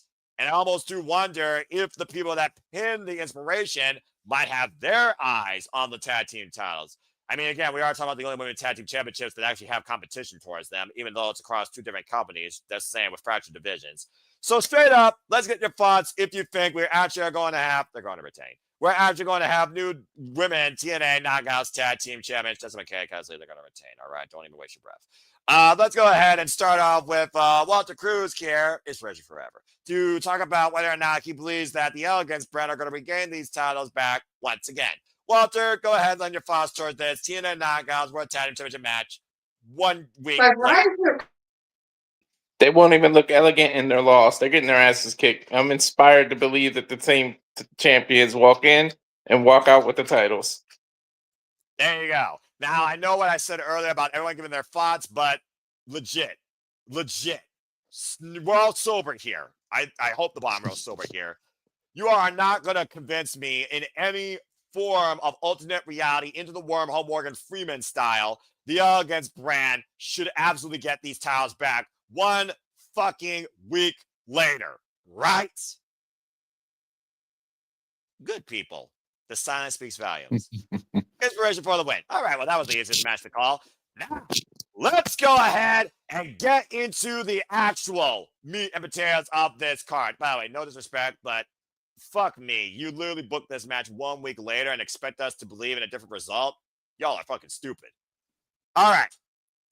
Let's go ahead and get into the actual card, Sally. You ready to have some fun? This is where you guys can go bloody insane. Let's talk about the Call Your Shot Gauntlet. The Bound for Glory Call Your Shot Gauntlet has been a tradition here at Bound for Glory. And for those that don't know, it is a 20-person. That's right. Both men and women are involved in this. It is a 20-person Call Your Shot Gauntlet match. It's a gauntlet match. It's a mini Royal Rumble, basically. And the winner receives a contract for a championship match of their choosing up to 1 year. That is any championship in TNA wrestling. We have both men and women, I believe, previously won this. Jordan Graves, of course, the first and only woman to win this. Last year it was that crook Kazarian who, of course, blew his shot at Rebellion. We, of course, have seen the likes of Moose win this and immediately cash in the same night and win the TNA World Championship. And here's the kicker. Lei Ling Lee is the very first entrant. Vance Warner is the very last entrant. It could be anybody from TNA now or then, and it wouldn't surprise me if this actually has NXT involvement. So here's what we're going to do. I'm going to allow you each to have 2 picks. Your primary worth 2, your secondary worth 1. But keep in mind, the winner of this has a chance to call their shot for any TNA championship. Let's go around the horn and see what you all think. Again, names could be in this, including but not limited to Jody Fret, Danny Luna, Jake Something. Damn it, he's the man champion. I'm just saying.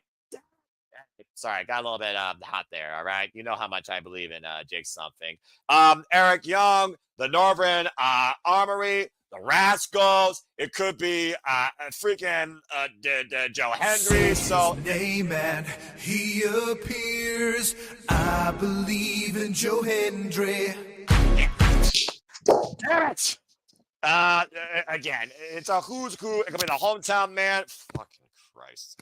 It could be Matt Cardona. It could be Josh Briggs from NXT because who ain't doing Jack Dealey shit. It could be Sean Spears. It could be anybody you could think of, honestly, in this NXT relationship, men or women. All bets are off. 2 picks. Let's go around the horn and see what you all think. Charles, I will start with you. Who are your 2 picks to win the Call Your Shot Gauntlet this year at Bound for Glory? 1, I would laugh hysterically if this would happen. Sorry, not sorry, Noah. This couple would be jokingly dumb enough to probably give the hometown man the win. Oh, God. I would not be surprised. I mean, the biggest WWE freaking move I've ever heard in TNA. Shark Boy deserves it more than the hometown man. Okay, now Shark Boy. Okay, that was a bit original. Still, Swinger deserves it more than the hometown man. Oh, there we go. There goes Noah. We already started off. I love it. There you go, Attila. You walk up. Anyway, go ahead. You're welcome, Attila. I did that for you for a reason. I did that specifically. Of course you fucking did. Continue. At number 2, I would not be surprised. And I would be shocked, but not really, if an NXT person actually wins this. And as far as who the NXT person could be, that's just depends really if they show up or not, this person. But if I were to go with the 1 pick point here, shit. Emmanuel brought his name up earlier when we talked about the Brock team. Oba Femi. Oh, God. Just saying. I mean, again, he doesn't have the NXT championship anymore, so maybe he could cross the line and actually pursue a title here. I don't know. Depending on our main event, that could make also Walter rage and probably quit on stuff. Again, that's a wild thought, but not too far-fetched. Okay. Besides the first pick. Again, sometimes people just go off the rails and pick whatever the fuck they want, and just to raise my I was more realistic close to over compared to the hometown man. I figured I only picked the hometown man just because I want to hear how you would react personally during this, and also when it happens during the show when you call it. I'm just going to say this. Matt Cardona beat Ryan Emmett tonight on TNA Wrestling after the freaking Nick Nemeth got ejected from ringside thanks to the hometown man's aid. The hometown man and Matt Cardona have been the Nemeth's undoing. Also, Nick Nemeth could also win this thing too. He could also be in this. So, okay, fair enough. I will say this. As long as it's not flop dollar, I'll be a little bit happy. Okay, fair enough. Hell, could be Rosemary, honestly. All right. So there's his 2 picks. Whether or not you believe in both or believe in one, that's up for you to decide. And again, I also want to point out your predictions for TNA Bound for Glory will be final 6:30 p.m. Eastern. No, not going to put that back. Make sure I get the times right. 6 p.m. Eastern Standard Time, Sunday night. I did see your hand. What you got to say real quick before I go to Emmanuel? Besides 2, Matt Cardona is probably not going to win this because I do expect Josh Briggs to show up and screw him over, to be fair. And that was going to probably build to Tuesday. Yeah, the pretty sure one-on-one. So basically, that's Josh Briggs is probably more realistic to show up, probably as a participant, or just show up in general to screw over Matt Cardona in retaliation for Matt Cardona screwing him over. Right. That's probably what's going to happen. Okay, fair enough. Just give me Killer Kelly versus Tim Paxley in this thing. Why the heck not? All right. I'm all for it. All right, fair enough.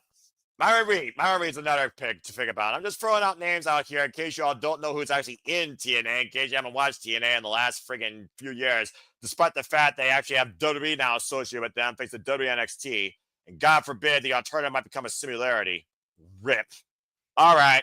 Well, thank you for that. All right, Manuel, let's go to you next. What are your 2 picks towards the call your shot gauntlet? Who do you think wins? First off, Charles, if the hometown man wins, does that mean Gilbert, my homeboy, my favorite wrestler of all time, has a chance to beat the hometown man? Does that mean we can Air Force as in the battle royal as well? Are you telling me this is chance? Yes, Emmanuel. There's a better chance of Ron Killing showing up and remembering he was quit at one point in TNA than that happening. Anyways, now for my rep predictions. Right? If we're gonna, if we're gonna do it one NXT, one TNA, I gotta do that gimmick. It's up to you. It's up to you. Yeah, I know. I just gonna say, what has he done in NXT lately? Is he injured? What is he doing? Wesley. Oh. Like, where has he been? I'm not sure if he's injured or he's gone. But Wesley versus Leon Slater for the X Division title, like that's money match right there. That's why I'm going for Wesley. I like that thinking. For the X Division title. For TNA, if Santana's gonna be the guy, can you imagine the heat, Noah? My big brother. Oh God. He wins it. Just what I need. Just what I need to freaking hear. He's gonna say now he has a new catchphrase. Your new gauntlet winner. Oh God. You can see it. You can see it. I know. That's why I hate that you're right. I hate it. I absolutely hate it. So those are my 2 picks. All right, fair enough. Oh my gosh, that dude's voice is worse than the secretary from Monsters Inc. Oh boys, good God. That was like a top. That could be worse than that one, Noah. Just saying. I Oh, no, that's true. I don't see any paperwork proving that. No one could be worse than her. Okay, let's be real. I've heard worse voices. Do you remember the nanny? Wazowski. Friggin' Fran Dresser from the nanny? You kidding me? She had a nasal issue, I think. I hate the fact you reminded me of that. Damn you! I wanted to forget about that, you ass. I could talk about the other thing I always talk about with you, but never mind. Let's go ahead and leave all that alone. Yet, keyword yet. Zara Brookside's another one that could also be involved in this. Just saying. All right, Walter, let's go ahead and let your thoughts. Again, you and I are calling this shebang this Sunday. It's going to be a hell of a good time. It's going to be ridiculous, I'm sure, as well. What do you think? Eric Young just beat Joe Hendry tonight in a no disqualification match with a freaking pile driver. So Eric Young's also another man that could be involved in this. Again, Grand Slam TNA champion. So what are your two picks towards this Call Your Shot gauntlet? Go ahead. You know what? I wouldn't be surprised if after being inducted to the Hall of Fame, Miss Love shows up in the gauntlet like as a surprise, but not to win. But I just think she could be one of the participants and get beat like really quick because she hasn't been in the ring for a long time. But just for the pop, I think she can show up. Okay, that's fair. That'd be kind of cool. Not gonna lie. Yeah, but I'm gonna go ahead with Miss Parker from NXT. Because she seems to not be able to win a title in NXT, so why not shift over here and try to dominate TNA? So, another pick. Like it's hard because I don't really see anyone having momentum behind them to like it literally Call Your Shot is the most random. Like usually you would think, all right, who's got momentum behind them, that the crowd is behind, everything's behind them, and then you feel like, oh, he's gonna be somebody. So, Jesus, you know what? Right. Steve Maclin. Oh, well, I mean, he is involved in a match tonight. Actually, he's getting his rematch for the TNA National Championship. Dang it. I forgot about that. So you can't go with that. Geez, I would think he would. Would you stop whining, dog? Jesus, yeah, hear him? It's Uncle Hort. Jeez. His brain's fried. He can't. Yeah, man. That was a good pick with Oba to make a surprise there, but I really can't think. You know what? I'll add one when we do the picks. I can't think of another one, but I think Jada Parker will be it might be a female this year, but since Frankie won last year, so I got to think of more females. But I wouldn't be surprised if Mickie James or Angelina Love show up. They're not going to win it, but they're going to show up in there after being the duck just for the pop. That's fair. We're also in New York, so you got to consider who else might show up here as well from the New York area. Charles, I did see your hand. You got something to say real quick? I am shocked that Walter did not. If I went with Jada, I'm sitting here going, you could have you didn't go with Loa? Oh. No, because I'm still pissed at what they did, and I feel like she's getting that title eventually. They're going to somehow bring her back. Sacred man over here. It's like, Walter, you're not gonna say Lola, or come on, like wait for you to say you gotta her stay name. away from TNA. Okay. All right, fair enough.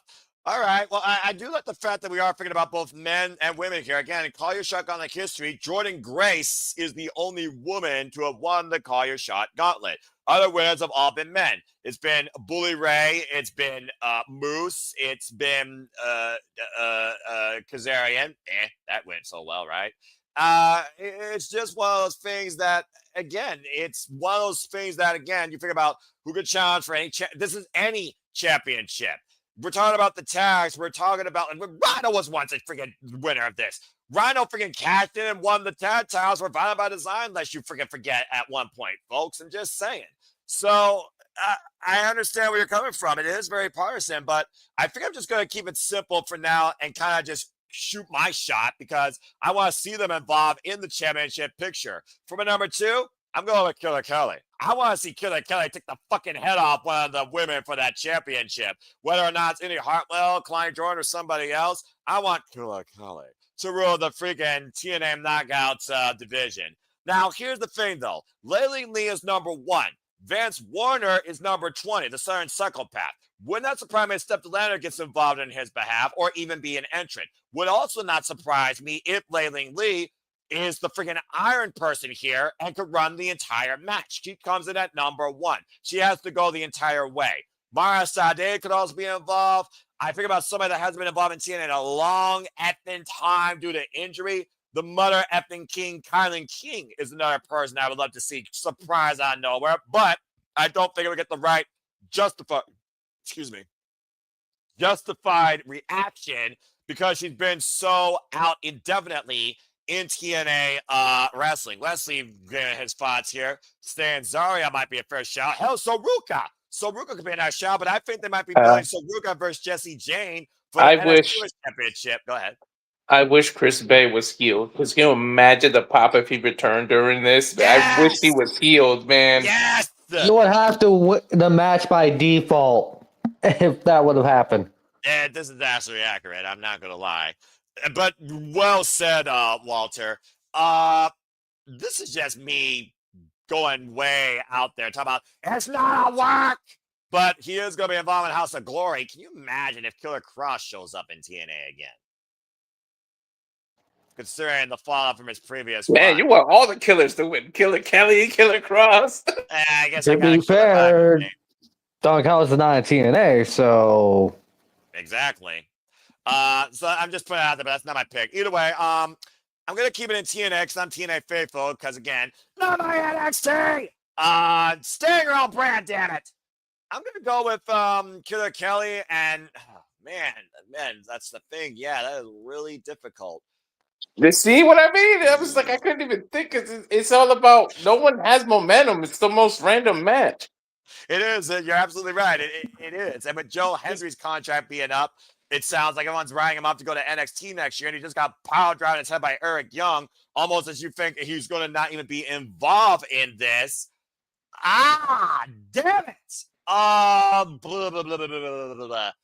Fuck it. I'm just going to go out here on a limb and go with a guy that just signed a TNA recently, and he lost the triple threat at Victory Road. Maybe this could be his moment of glory.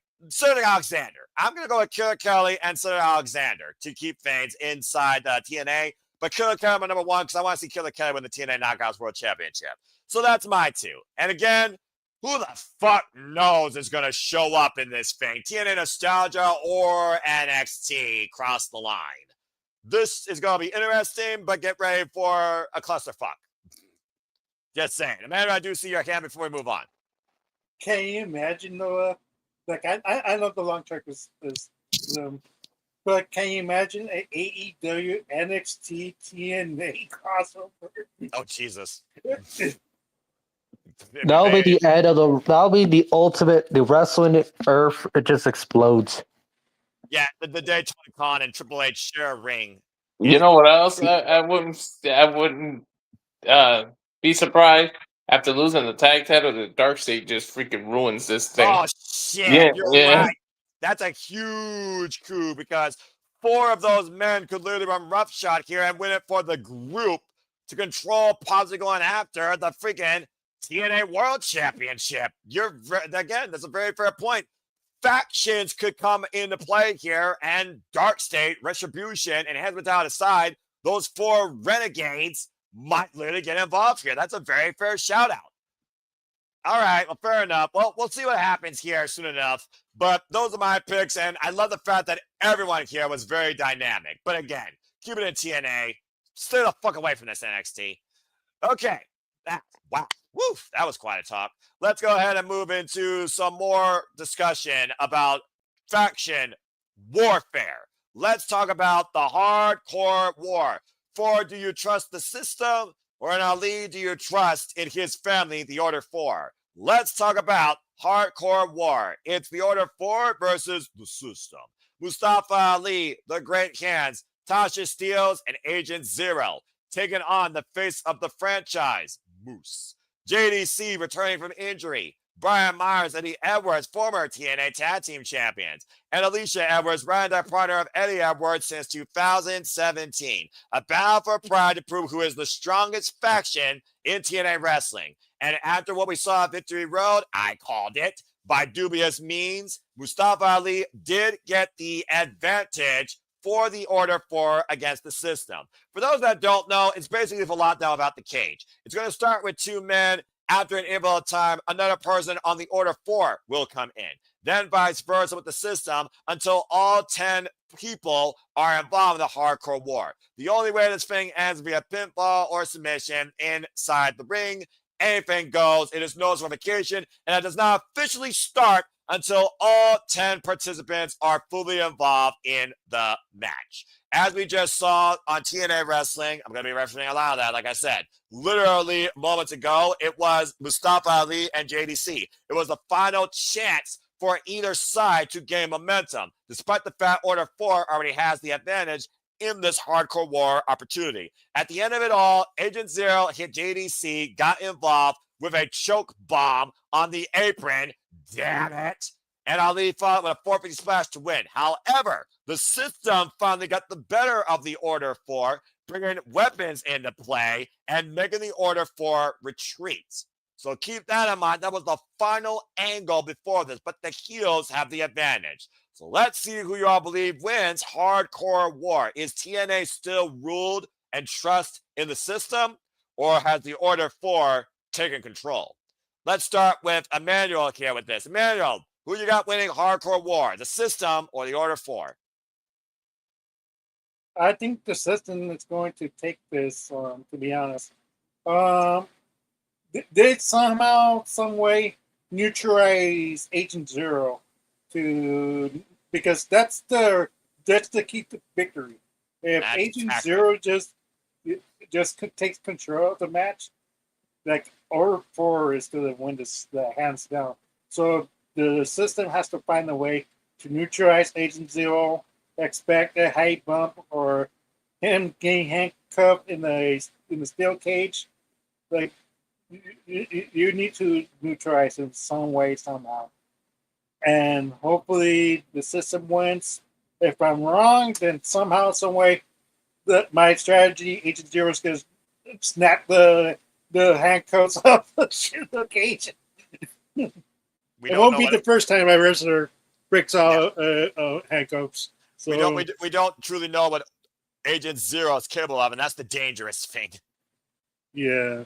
So for my pick is it makes sense. Like the system will win and get their victory from the previous match that Moose lost. All right, fair enough. Well, Walter, as long as we've covered TNA since it was brought back to life by those letters at Bound for Glory literally 2 years ago, can you believe that?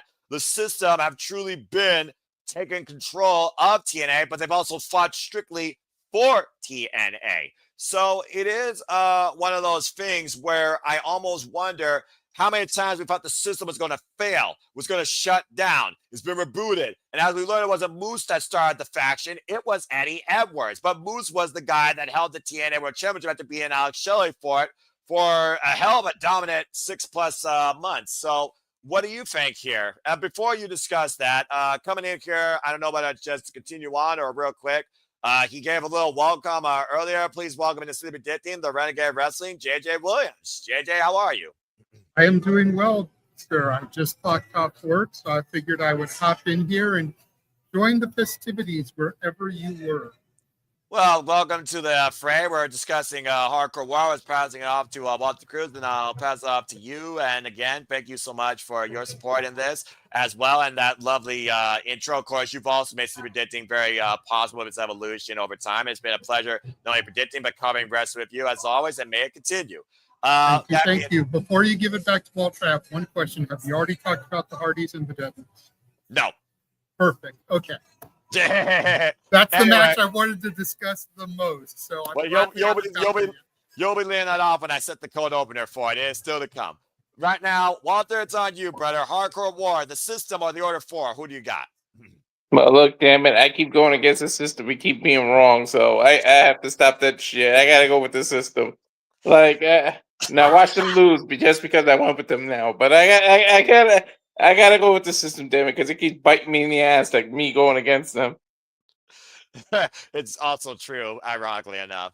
All right. So he has the system. He trusts the system. So far, we got two people trusting the system. Charles, excuse me. Well, JJ, you're next, like I said.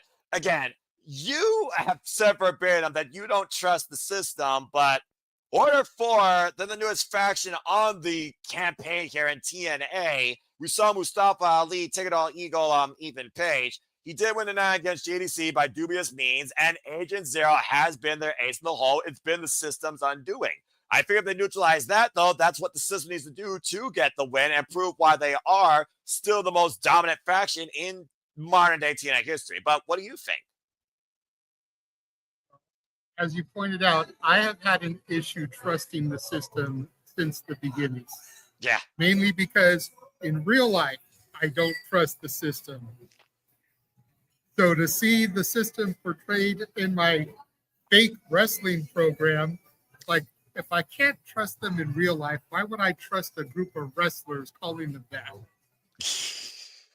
However, on the flip side of the coin, from the jump, in Ali, I have trusted.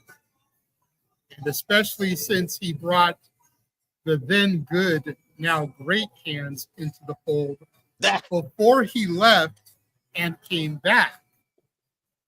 Because I know you will remember this, Noah, and have my back.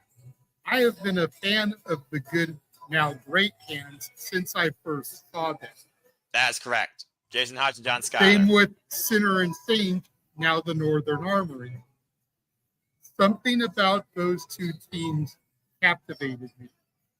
So for the great hands to be associated with Ali, for Ali to have had the performance he had this past Tuesday, despite not capturing the North American Championship.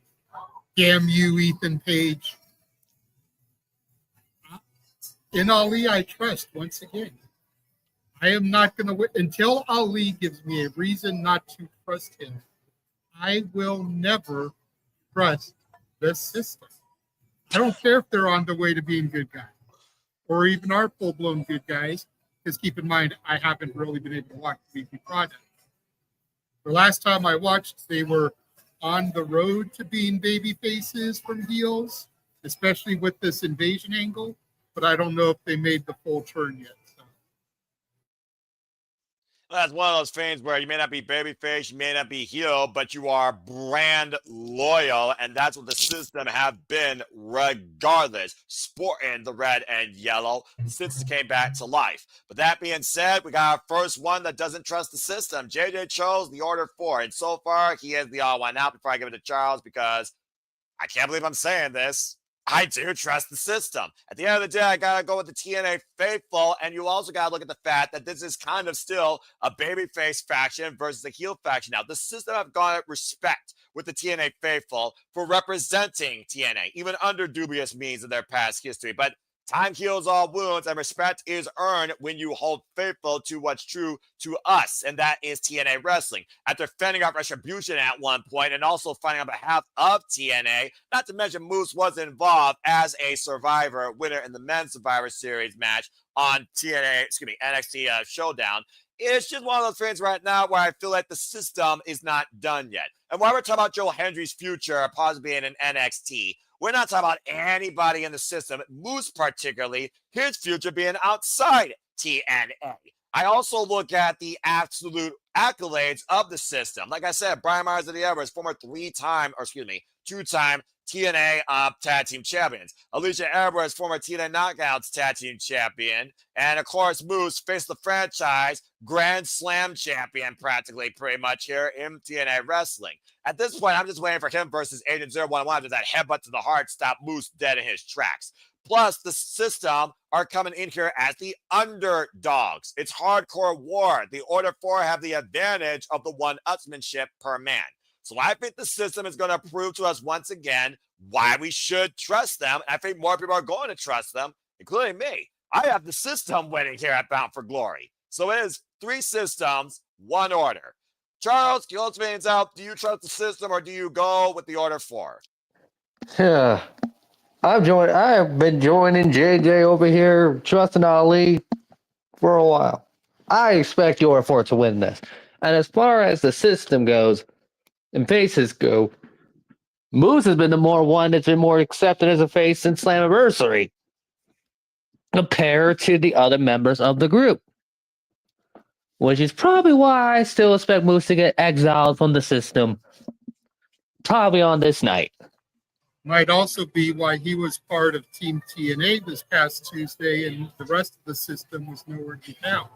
Exactly. Because literally Moose is... He's been more babyface than anything else as compared to the other members. Yeah, true that. He even got his old theme back, to your point. The Literally, it's like... Stands on his own. Moose is going to get exiled from the system. It's only a matter of when. Not if, but when. And it's going to be at Bound for Glory when the Order 4 wins. All right, we'll see if you're true. Of course, Bound for Glory, again, the TNA League continues. There are 2 shows left after Bound for Glory before the league ends. That is Turning Point and Fire Resolution. And shout out to Ashley and Charles and Christopher Rouse that are holding it down in first place, as me and Colin and Team NoDQ are shortly right behind them, and figured everybody that has been participating. Walter, you need to pick things up as least if you're going to beat JJ. And JJ, pretty good job for your first time in the TNA League. So keep on going, guys. All right, so let's go ahead. As the pun guy, you got to say Moose is going to get booted from the system. Come on, man. Damn it. I left the pun for you specifically. I was not going to take your thing there, Walter. I left it for you. Hey, Walter, you freaking idiot. JJ has his hand before we move on. JJ, what do you got to say real quick? I don't want to go through everything we've already done, but what have you done as far as Bound for Glory so far? And I'll just give my quick picks on those so we can be caught up. Oh, yeah, absolutely. I welcome that. We talked about the TNA Hall of Famers, Mickie James and the Beautiful People, and the only match in the countdown, the Inspiration versus the Elegance brand, 1 week later. And we talked about the Call Your Shot Gauntlet, where I gave everybody 2 picks. The Inspiration are going to retain. Good man.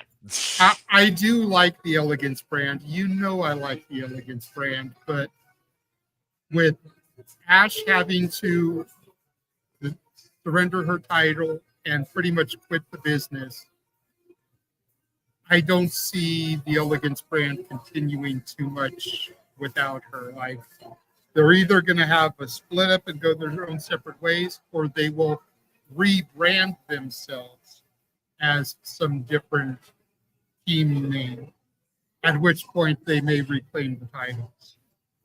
But they're gonna have to get away from the branding of Elegance with no Ash. The Call Your Shot Gauntlet. Good luck. Yeah, seriously, that's always a crapshoot of who enters. I'll tell you this, JJ, just to give you a little bit of leverage. People who entered in the qualifier determined number 1 and number 20, included but not limited to Matt Cardona, the Hometown Man, Killer Kelly, Layleen Lee, Zaya. Okay. You know what? I'm glad you mentioned that name, because I've been wanting to be on a TNA panel for a minute. In a moment. Just so I can rant a little bit about the Hometown Man. Oh no! What was the point of Diener winning that match, where if he lost, he had to retire if he was going to become the Hometown Man? That's a gimmick for a person who would have lost that match. But he won to keep his career. That is fucking stupid. Look, I'm all about the obvious masked wrestler that we all know who it is for the ha-ha, Mr. America, Juan Cena, El Grande Americano even. I'm all about the ha-ha gimmick. I can deal with it. But he won the match to keep his career and then rebranded himself like he lost the match. What the fuck?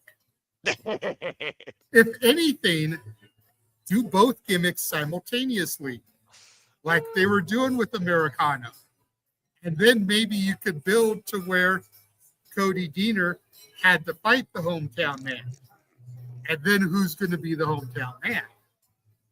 But whole him being the Hometown Man when he won the match to keep his job is fucking retarded. To be fair, I don't No. There is nothing you're going to say that's going to defend this. Nothing you're going to be able to say. I want to say botch because it was Cody Deaner that lost to Eric Young and lost his TNA career. The hometown man showed up a week later and hasn't lost the match yet. He won the match. No, he lost. Cody Deaner lost to Eddie Edwards in a career-threatening match. That's why he was fired. You botched. I could have sworn he won that match. Nope. Eddie Edwards won, and he literally humiliated him that night to the point of all people. Grant retracted then, because I could have sworn he won. Nope. Damn it. Nope. Literally, let me bring you up to speed as I am TNA faithful. In a night, I believe it was actually at either Under Siege or Against All Odds. It was Eddie Edwards versus Cody Deaner for Cody Deaner's career in Cody Deaner's hometown. He lost and was humiliated by the system afterwards. And then they insulted all of Canada because, again, we're from America. We're superior. Blah, blah, blah, blah, blah. Like I said, I remember everything you said, but I could have sworn he won the match. Nope, but the hometown man has won every match since showing up the following week. He's won in Phoenix. He's won in Alberta, Canada.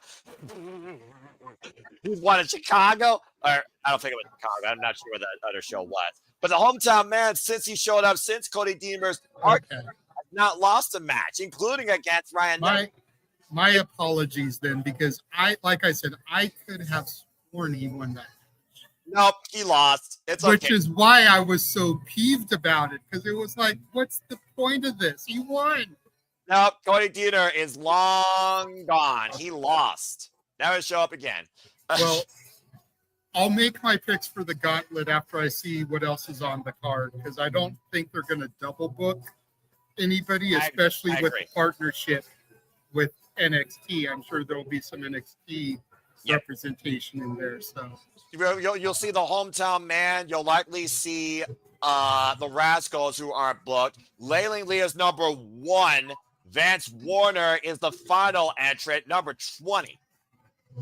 Okay. Just to give some food for thought. Killer Kelly might be involved in it. Rosemary, Myron Reed, people that aren't booked in any other match are very likely to be on this. And some people here in the previous predictions even pointed out some talent from your NXT that could be involved in this. So just to give you some food for thought. I think there'll be some NXT representation.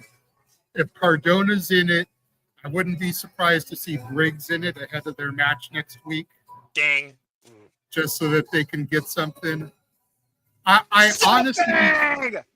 honestly, and maybe I'm the only person that wants to see this, but somehow I want to see Cardona and Briggs develop into a Briggs and Jensen reunion, and then do Cardona and Myers versus Briggs and Jensen. Weird. That way you can get the former Edgeheads, the major players together on WWE television. Taking on Briggs and Jensen. If we can get the Jurassic Express back together, we could get the major players back. Damn it.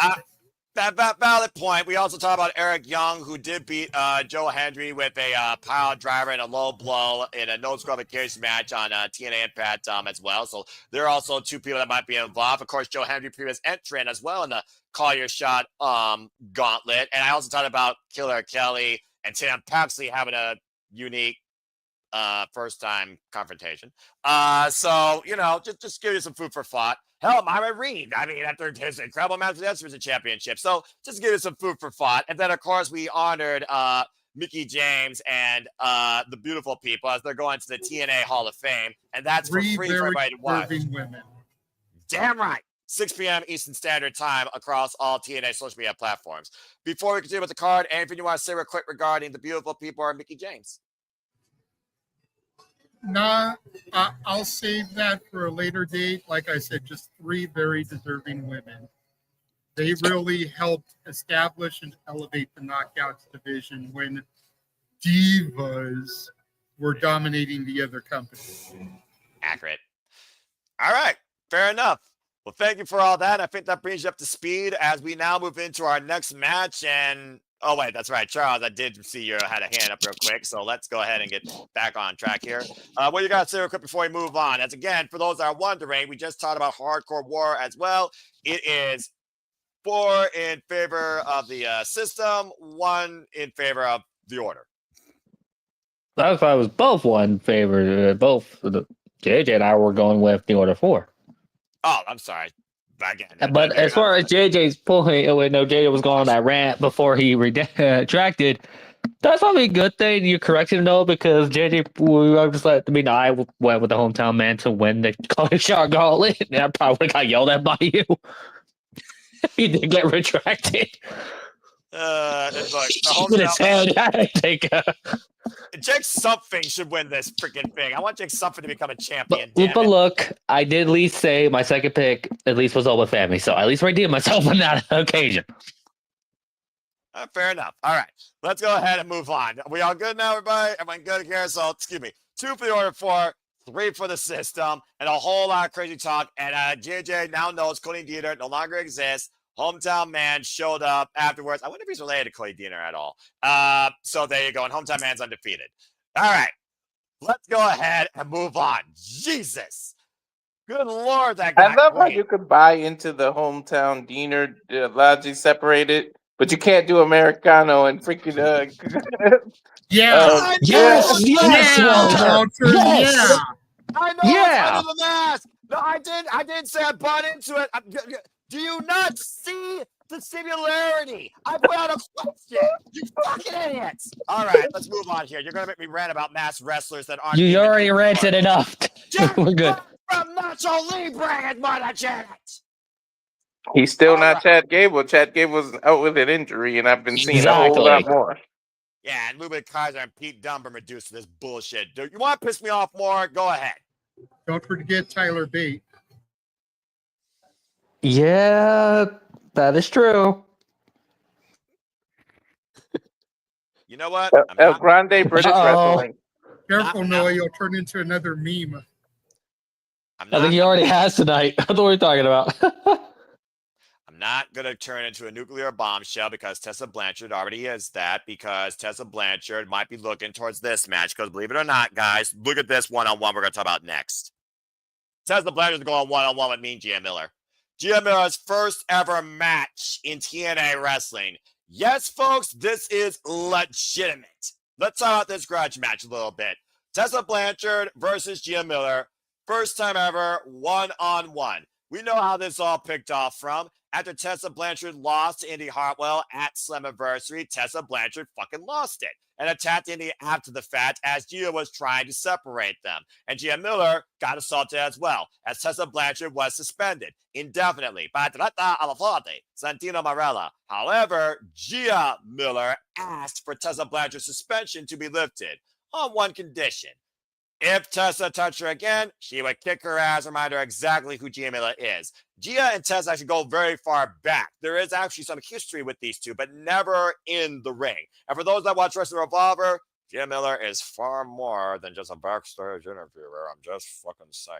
But in TNA world, this is her TNA in-ring debut and her first ever one-on-one encounter with Tessa Blanchard. What almost feels like Gia is sending herself to the slaughterhouse against the undeniable Diamond. Gia Miller is a woman that is going to show how mean and how legit she is if you fuck with her, as she looks to not win but beat the shit out of Tessa Blanchard, much to hopefully everyone's surprise and everyone's delight here at Bound for Glory. So that being said, let's see if you give Gia Miller a chance against the former TNA World Champion. Gia, good luck. You're going to need it. That being said, let's start off with Walter this time. Walter, what do you think about this unique singles exhibition? Tessa Blanchard, Gia Miller. Tessa Blanchard's first match back, of course, since suspension after losing her last singles match, might I add, to Indi Hartwell at Slammiversary. Here we are at the next big pay-per-view, the biggest pay-per-view of the year now, Bound for Glory. Does Tessa get her win back? He might have fell asleep. Or he might have gone Liaki. No. I'm here. Yeah. Yeah, it's her debut. She better not lose her debut. So I'll go with Gia. All right. Wow. What? Wait a minute. Did he just say he went with Gia Miller? Yep. Okay. Well, crazier things have happened, I suppose. Charles, let's go to you next. Let's see if you offset that. Do you go with Gia Miller or Tessa Blanchard? Wow. I love how it's kind of funny. Walter did what I was gonna do.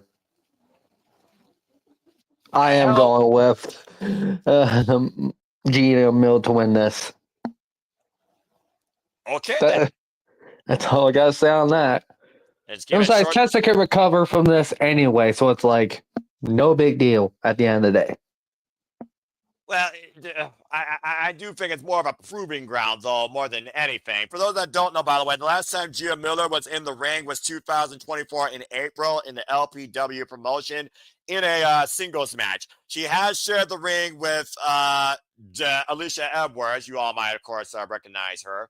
Eddie Edwards, Ace Austin. Well, Ace Austin, more familiarity, of course. The Virtuosa, Diana Perazzo, Rosemary, but she's only been legitimately involved in 22 matches at the age of 27 in her 5-year wrestling career, trained by George South of George South Pro Wrestling School. Again, keyword mean. I'm just curious how mean Gia Miller can be when, honestly, we're dealing with the most mean girl in the wrestling business, and she doesn't give a fuck if you like her or not. But okay, that being said, 2 Gia Millers. I'm quite surprised by that. JJ, think about this. Gia Miller and Indi Hartwell, great friends. But Indi Hartwell's got to focus. She's got to try to bring the TNA Knockouts World Championship home. Still yet to be discussed. However, we know Tessa Blanchard has, unfortunately, that Crawford chick in probably her corner. And it's probably going to be a handicap here. And I fucking hate to think she's going to get involved here probably on her behalf. So that being said, why Walter apparently went solo because he's probably barfing. JJ, what do you think about this? That was weird. What the hell? What do you think about this? No, I'm on mobile and I accidentally touched something. I don't know what the hell. I thought we said Walter changed his picture again just to piss off Noah. Botch. JJ, what do you think about this unique singles match? Tessa Blanchard, Gia Miller. What do you think? I think there's 3 going for Mean Gia Miller. What the hell? Okay, look at it like this, bro. To Walter's point, this is Gia's TNA debut as far as a wrestler. How many people lose their debut match? 1. 2. Tessa, granted, she's been given a second chance by TNA, but there's a lot of people, fans included, that resent the fact that Tessa is back in a major promotion. Accurate. Her jobbing to Mean Gia will make her look a little bit better. Like, she's here to do the right thing. She's here to help put people over. She's not just immediately reclaiming the Knockouts title or going after the world title. That's fair. She's being humbled, so to speak. And if Tessa can put on a good match with Mean Gia and put her over, the ultimate goal, I'm sure, for Tessa is to get the call to join in on NXT. WWE has currently said, if rumors are to be believed, that Tessa Blanchard will not touch their television screen. However, a job to Gia Miller might make her a little bit more desirable, because if she's willing to put over a backstage interviewer, she'd be more willing to put over some of the NXT talent. All right, I see y'all's point, but at the end of the day, I also just look at it like this. Gia Miller is not becoming a professional wrestler. She's a backstage interviewer and sometimes a commentator on Explosion. This is a one-time spot for her to beat the shit out of Tessa Blanchard, I think. Maybe. I think. So Vince McMahon entering the Royal Rumble was a one-time thing. Then he became the oldest WWF champion, former ECW champion, WrestleMania matches, Hell, he fought God in a tag team match. Don't get me started on that. And God walked out on his partner. You know, there's a reason that I really chastise WWE, and you just reminded me even more why I really don't give a fuck about that. JJ's not wrong. There's a lot of people that started out as one-shot deals. You know, how many matches did Eric Bischoff have? How many matches did Vince Russo have? Okay, well, bro, we don't talk about that, bro, because that was just Okay, bullshit. but I'm making a point here. Shane McMahon, Stephanie McMahon, were any of them supposed to be full-time wrestlers? JR a couple of times, or Jerry was Lawler. forced by the general manager, all right? And I look Jerry at Lawler. Miller differently because she's an interviewer, not a billionaire, not a general manager. Okay. Maria Kanellis was a backstage interviewer. How many matches has she had? Rhea Kanellis became a fucking wrestler. She was a diva. Okay, but she was a backstage interviewer for a long time. Either way, this is TNA, not WWE. And all those names you mentioned, not a single one of them was TNA that went into wrestler. The only one that ever did that was the freaking son of Eric Bischoff. And we saw what happened with him at Ace of Days. We don't talk about that. Either way, TNA is not WWE. Gia Miller is not Tessa Blanchard. A wrestler and an interviewer sounds like a one-off, beat the shit out of you to prove some respect. I just don't see Gia Miller going away from what she's been dedicated to since resigning to TNA Wrestling as a correspondent. At the end of the day, she's looking to get a pound of flesh, try to beat some respect out of Tessa Blanchard. I hope she beats the shit out of her, but I just don't see her winning. I get the points, and I respect that. But what if part of the terms of her new deal was the occasional match? I'll see it when I believe it. I think it's a one-off, and I'm going with my verdict, and there's a reason why I'm ahead of you in that league anyway. So don't forget Miller for the win. Don't forget. What? And Datilla, I sent you the link, darling. So you have it in both inboxes if you want it. I sent her the link at the very beginning because, of course, TNA faithful. I was gonna say, don't forget, Tessa has burned so many bridges. Anybody could just screw her over to embarrass her. Exactly. And like I said, that'll help her look better in the eyes of the fans. All the fans that shit on her, chanting she's a racist, will pop for joy if Gia wins. And, well, either way, they'll still hold that against her because people can't forget or move on or forgive. But either way, I got Tessa Blanchard, hook and by crook, with Victoria Crawford winning. And as far as what happens with Gia afterwards, respect. Doesn't happen again. Focus on your job. And maybe Tessa actually does show a little bit of, Jesus Christ, you hell vixen bitch. Leave me alone. I already beat you once. Leave me alone. I just, like I said, Tessa right now, there's a reason why she's back. Like you said, she doesn't have to be involved in the championship to prove that she is the best right now above everybody else, and according to her MO, because Lord knows she still thinks she's all that in a bag of chips. And the credentials speak for themselves. But I got Gia Miller beating Tessa Blanchard up, but not getting the decision. And at the end of the day, all Gia wants to do is beat Tessa up. And this could also be a disqualification. Might I add, this is a normal match, not gimmick. Tessa Blanchard wins regardless. All right, so I'm the R1 out for the first time. Not the first time that shit's happened. But still, I like the unique conversation. I never went. Oh, Jesus Christ. That went off the rails in a hurry. All right. Yeah. Nice job, Noah. Well, when I deal with multi-conversation, WWE's brought into a TNA conversation because Lord knows how I feel about that company. You kind of get me a little bit offside. Then again, this is what Sleeping Dinner becomes, and that's why I fries for 150 episodes. Here's 150 more of these episodes where you all piss me off. But anyway, Emmanuel, go ahead. What do you guys say here? Gia, Tessa, what are you? I'm about to say Tessa Blanchard because I'm not familiar with Gia Miller. To be honest, like I've never seen her wrestle or anything like that. But I compare with JJ's argument. The only person that had one up and who actually won, it was the worst WrestleMania match of all time. Jarrett the King Lawler versus Michael Cole. Yes. Michael Cole has had more than one match. What, You right. And he's undefeated. I hate. Yeah, he's undefeated. I hate. But I have to agree with you, if an announcer could get a win over a wrestler, it's like, what does that tell you about the wrestler? Like, that's my only mentality right there. Like, so Tessa has to win it because someone has to help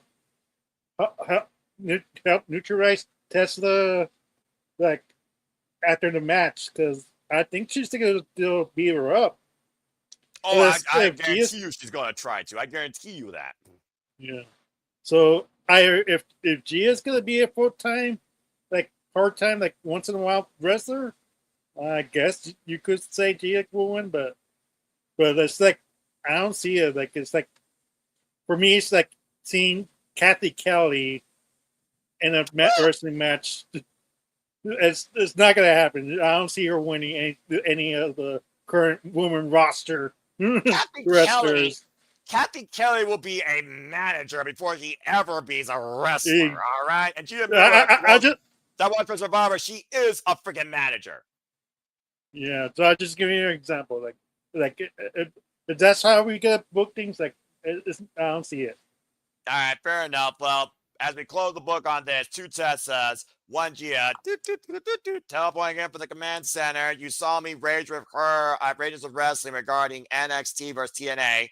It is, of course, Datilla. Hello, Datilla. How are you? Hey, no, I'm actually really, really tired. Just got home from Disneyland not too long ago, so. Well, that will always burn a person out, let alone your wallet. God bless you. But hey, welcome to City Beditting, and thank you for joining me as we're talking about Bound for Glory. And we're about to close the book on Tessa Blanchard and Gia Miller. It is 3 Gias, 2 Tessas. What do you think about this singles grudge? This could be an interesting matchup for sure. I've never seen Gia wrestle. Like, I've never seen one of her matches. I know she does wrestle. And before Ace Austin left and Chris Bay got hurt, she was managing ABC. Yep.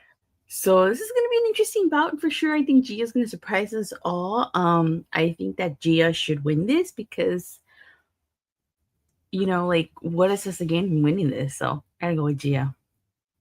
All right. I mean, again, what does Gia gain in winning this if she's not going to continue to be a wrestler? I mean, hell, has anyone else been a backstage interviewer in TNA wrestling besides her during this modern regime? Hell, before TNA was brought back to life, that's all another conversation. So, again, I see y'all's points, but at the end of the day, Gia and Tessa on paper, don't see that. She'll survive Tessa, and Tessa will kick her ass. But I just don't see the decision going to Gia. Unless disqualification.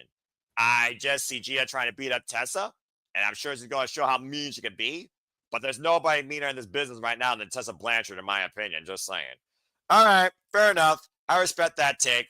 Well, that was an interesting thought. Let's go ahead and move on from one of the biggest a-holes to one of the biggest clowns. Let's talk about this rematch as Frankie Kazarian defends the TNA International Championship against Steve Maclin. And once again, it's one of those situations where we literally are doing a rematch just after he won it, after that idiot from the friggin' AAA promotion, Emancias, so whatever the fuck his name is, cost Steve Maclin the match against Frankie Kazarian at Victory Road. We, of course, saw Kazarian fight on TNA's behalf, got eliminated at friggin' NXT Showdown, and now he's defending his TNA National Championship against Steve Maclin, the Punisher, the inaugural TNA National Champion, since this title was established back in April at Unbreakable. Of course, Kazarian does not own a victory over Steve Maclin outside of Victory Road. So we'll see how quick Maclin tries to tag and bag Kazarian before Kazarian can actually prove to be the king internationally of TNA wrestling. Straight up, folks, again, this match was legitimately made tonight as the rematch. All right, there's no other backstory than that. But the only other thing you got to consider, does that idiot from AAA get involved here again and cost Steve Maclin for whatever reason? The title, since you just arrived, why don't you go ahead and kick things off here? Does Steve Maclin get this title back already? Or does Kazarian retain? I can't believe you keep disrespecting the king of TNA. Still a prince, not the king until he actually wins the world title, which likely would never happen. He already botched the Shaw Rebellion. Continue. You're disrespecting Frankie in front of JJ? He already knows where I stand. Of course, I have to give the victory to the king of TNA, Frankie Kazarian. Like, he just won that title. There's no way he's gonna drop it back so quickly. I'm almost wondering why the hell are you doing these title matches, let alone this, so damn quickly at Bound for Glory? Like, why? Simon Miller, why? What the fuck? But okay, fair enough. Now, again, there's 6 of us. I don't think no one's going to be stupid enough to say Steve Maclin's going to win the title immediately, even with my bias. I know a championship's value. I know the word transitional when it actually matters and makes sense, and when it doesn't. Is there one crazy iota here that thinks Steve Maclin is going to win back the TNA International Championship? We're all looking at you, Emmanuel. Going once, going twice. Charles! Sorry. What? But, well, actually, I only did that just because I was going to say this. Go ahead. One, yeah, Frankie is going to retain, but Macias is going to interfere again. Because he ain't losing cleanly. Because there has to be a reason why Macias is to show back up at TNA after all these years, going out to Steve Maclin of all people. Unless it's a secret build to a Worlds Collide with TNA and NXT and AAA. I mean, we already saw Laredo Kid prove at Worlds Collide. Of course, he's no longer part of TNA. So again, you're not too far ruled off if that does become the case. So What they should have did was have Macias interfere in the match, not change the title, let Steve Maclin keep it, have Macias win the call your shot, and then win after the international title after Steve Maclin and win it. That's what they should have did. that's a fair point. And also, to Walter's point, Macias could be one of those people that shows up in the call your shot gauntlet again. So again, we don't know who else is truly. We don't know truly the field in it. We just know number 1 and number 20. Period. Hopefully, this year's is a lot better than last year's, because last year's, yeah. I saw it live. It was very underwhelming. I completely agree with you. I still say Jake Something should be one of the people to win. Something! Damn it, I want that man to be a champion. All right. And The of course, fact that he's been in TNA this long and hasn't been a champion is, I don't know what's the word, appropriate word for that. The Macias guy aside, Jake Something was feuding with Steve Maclin over this championship. No, we're not overkilling a gimmick. Was feuding with Maclin over this championship and freaking Team Kazarian at one point against him. What the hell? Anyway. All right. That's all I have to say. He would be something of a champion. All right. Let's not start a game where you say this word and freaking people say it all the time and people take a drink. All right. That's enough. I said Kyle enough times. We're taking a drink? Tuesday. Well, I got Mountain Dew. No, we're not. It's after hours, but we're about to say it's after hours, but let's be smart here. All right, people. All right, moving on. 5 o'clock somewhere. Yeah, that's true. And someone's racing away Margaritaville. Non-copyright. All right, moving on. That being said, that was the easiest match of the night. What the hell? What a throwaway. All right, let's move on now to matches that actually matter. Here we freaking go. Matches that actually matter? I think this one does matter, considering how much Indi Hartwell put Kelani Jordan underneath her wing when Indi Hartwell was in NXT. As Indi Hartwell challenges Kelani Jordan. Notice the little NXT logo, by the way. Just saying. Just raises my ire. Kelani Jordan defends the TNA Knockouts World Championship against Indi Hartwell. Indi Hartwell, of course, who earned this opportunity, winning a Knockouts gauntlet, and then, of course, defending her opportunity, beating Jody Fred and Danny Luna in a triple threat match. As we saw during the contract signing, both women have huge respect to each other. And, of course, the task at hand, Kelani Jordan failed to captain the TNA Knockouts, NXT talent, basically to beat the NXT up to date. Of course, as we saw, Kelani Jordan was the last one eliminated after Soruka snatched her, and Jessie Jane stole the advantage, as she did. This failed influence is getting on my last fucking nerve. As Kelani Jordan is looking back at what Hartwell did for her, she promises to show her she is not the same girl that she once was. We've seen the glow from Kelani Jordan. We've seen the evolution of Indi Hartwell. The heart won't quit. Kelani can't do anything. Both of them are out to prove a point. But more importantly, Kelani Jordan is looking to show that she can be a leader, a trailblazer to elevate the Knockouts World Championship. While Indi Hartwell knows the importance of this match in not only bringing the title home, but winning the TNA Knockouts World Championship for the first time ever, looking to become the Knockout. This is one of those matches that I do think, on paper, I would say go either way, but again, I look at the trope of she just freaking won it. But Indi Hartwell right now, she's kind of been, becoming into her own as part of the TNA Knockouts division. And I do think it would be cool for her to get this moment of Bound for Glory, but what does that do to Kelani Jordan in the long haul, considering right now in NXT, she might be irrelevant. So let's go ahead and get y'all's thoughts towards this. I'm a little bit torn, and I'm going to respect this match, but I don't know if I'm going to enjoy the decision. I'm just going to say that right now.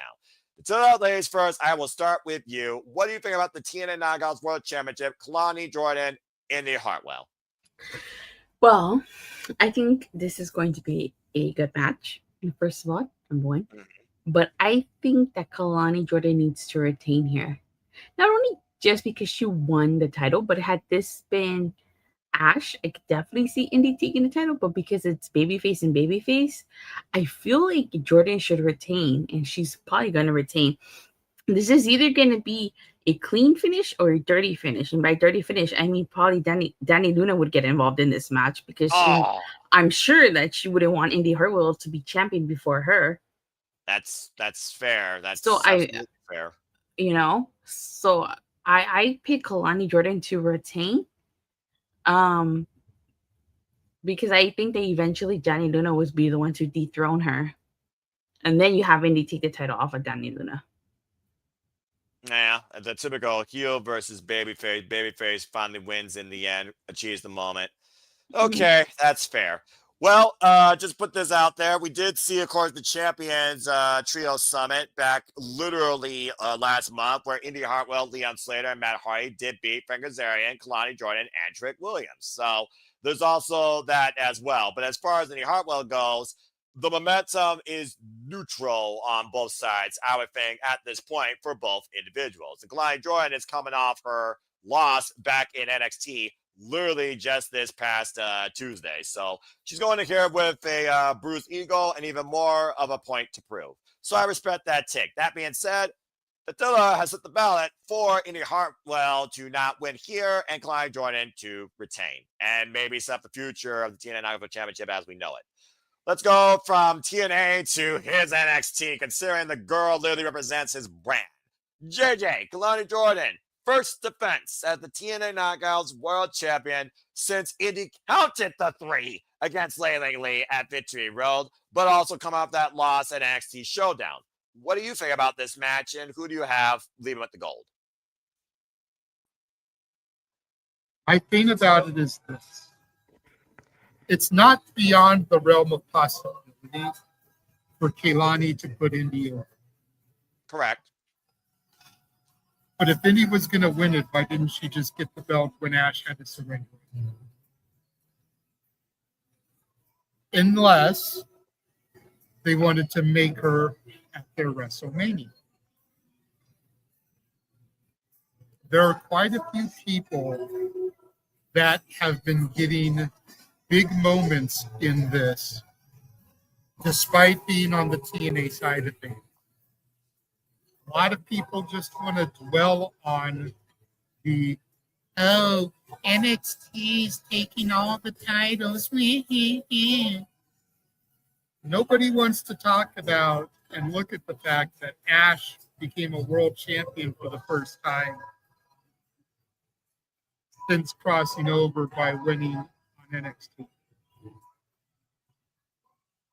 Indi Hartwell is a former world champion, technically, because she has been NXT champion, even though it's not recognized as a world title. But she never got beaten. Nope. She had to surrender it when she got called up and she was injured. As weird as it may sound, I could see Indi taking this. I'm going with Indi Hartwell. Oh, wow. Okay. I like that outlook. Well, I mean, again, last year, Charles, at Bound for Glory, it was Masha Slamovich that beat Jordan Grace for the TNA Knockouts World Championship. So the title has changed hands at Bound for Glory. So again, Indi Hartwell is also former NXT talent, but she is a TNA knockout. And also, Kelani Jordan is trying to prove that I have grown since you last mentored me. Let's not forget, Kelani Jordan literally is as fresh as a daisy in wrestling. Indi Hartwell is not. Kelani Jordan did not get involved in wrestling before coming out of the NIL program into NXT. Now she holds the cornerstone of women's professional wrestling, practically as we've known it since 2008, the TNA Knockouts World Championship. So that being said, it's 1-on-1 so far. I'm very intrigued by this. So Charles, what do you think? Oh boy, oh boy. Yeah, I'm just going to simply put, no pun intended, to you, Noah. Attila is right on this one. I'm also going with Kelani retaining the championship, only to drop it to then that's when Indi gets the belt. Indi ain't get the belt Bound for Glory. All right, fair enough. Because everything got flipped on its head once Ash vacated the belt. Yeah, I really do think they had to literally pivot course direction when Ash abruptly had to leave professional wrestling, let alone had to drop the belt. Again, all the best to Ashley and Emily. All right, so that being said, to Kelani, 1 Indi. All right. Emmanuel, again, Indi Hartwell, she's looking to become the knockout. This is TNA's biggest stage to do it, Bound for Glory. But she hasn't even been involved here for, I think, even half a year yet, because she, of course, signed on the dotted line at Rebellion back in April. So we're just a little bit under 6 months since she's been a TNA knockout. So would they really push her to the moon this soon? While, by the way, she is still House of Glory Women's Champion, I believe, might I add, and another champion in a different promotion. So again, the heart won't quit, but the heart is also very busy. What do you think, Emmanuel? Do you have a new TNA Knockouts World Champion this soon? Or does Kelani Jordan prove her value? I don't know. This is a real tough one, to be honest. Yeah, it is kind of. Because I get the Taylor's point of view. Danny Luna probably going to interfere, and that's how Indi loses her opportunity for the title. I can see Jason's point of view, because Kelani Jordan doesn't really need the TNA knockout title, to be honest. Like, if they're gonna, like, I don't know who you put her against, to be honest. Like, do you put her against Tessa? I mean, do you put her against Danny Luna? Like, I don't, like, the heel side for the knockouts is really slim. Like, for top contenders, wise, like, it's really limited, to be honest. They really need to develop more heels that way. Like, unless they get the Elegant brands to break up and the both heels, like, that's the only other way I can see them rest at them. So I'm calling a new champion, like Indi Hartwell, was going to win this, like, somehow, some way, because, like, they've been building her up really well. Mm-hmm. They see a real promise with her. There's a reason why she hasn't lost the match yet. And Kelani, like, couldn't afford the loss, to be honest. Like, she really can't. And it doesn't really hurt her at all, because I don't know why they put her in the evasion, or whatever you want to call the NXT show programming from last night, why she was the head captain for TNA. That just still doesn't make sense in the long run. She was captain because she's a knockouts champion, just for that reason. So is Trick Williams, but he wasn't captain of the TNA. Storyline wise, it makes sense why Trick Williams wasn't captain of Team Trick and A. That guy don't care about TNA or NXT. He only cares about himself. He's not brand loyal. He was co-captain. I know, but it doesn't make sense, because, like, Kelani just very came like TNA. Like you just go. Oh, okay, we trust her. No, like it doesn't make sense. Well, to be fair, she was also the only NXT representative in that out of nowhere knockouts gauntlet that won the opportunity in the first place. Indi Hartwell was the one that counted the 3 count. And I'm sure Layleen Lee, who's number 1 the call your shot gauntlet, has not forgotten. Yeah. So it's gonna be a tough one. It's gonna be a close one. Like it could go either way, but the money is where Indi Hartwell, Kelani. For me, I don't think she's heavyweight champion material. She's not there yet, in my opinion. But it is what it is. She's now the world champion, woman world champion. So. Okay, so you're going with Indi Hartwell becoming the new TNA Knockouts world champion. All right, fair enough. Walter, let's look at it like this. If Kelani Jordan loses, what direction does she go? Is it basically like she's going to go out to the main roster? Lord knows the main roster needs more women talent for the world championships. But it's also one of those things where she is the inaugural Women's North American champion, and this is a next step up. It is a world championship, not the NXT Women's Championship, but it is the TNA Knockouts World Championship. Indi Hartwell, we look at, again, story, Dani Luna is looming. Does she cause the opportunity, or does she wait for her to get the title and maybe capitalize, take the title from her? So there's a lot of cause and effect on both sides here. So, Walter, what do you think? Again, dealing with a dog probably. I think Kalani winning in the first place was in case of emergency break glass when Ash let management know in the morning, hey, I got this going on and I had to relinquish the title and they had to rearrange the show. And I think Indi was made to get this title all along, and they didn't want Lei Ling Ying to win it because they don't want an in-house talent to win it and immediately give up the title. So I feel like they went with an NXT talent to be able to lose the title quickly and have a quick run, because it was the shock of, hey, an NXT person won the title, and now they can give it to who they really wanted to give it to. So it was like an in case of emergency break glass thing. So I feel like we're going to get a new champ, because I feel like Indi was all along going to be the champ. And they just had to pivot because of Ash's injury on how to get it to her. So I'm going with a new champ. All right. Well, I mean, you definitely gave me that food for thought there, because, yeah, I guess you're getting talking about babyface with babyface. This is still NXT versus TNA. I think, JJ, there's a reason why you look at that graphic, and that's the official graphic. You notice the little NXT right there, just a little bit of subtlety. I think that you all are on point here regarding Indi Hartwell being the chosen one, unlike Drew McIntyre, to become the TNA Knockouts World Champion and lead this generation of the Knockouts. I really do think they want to push her forward in that.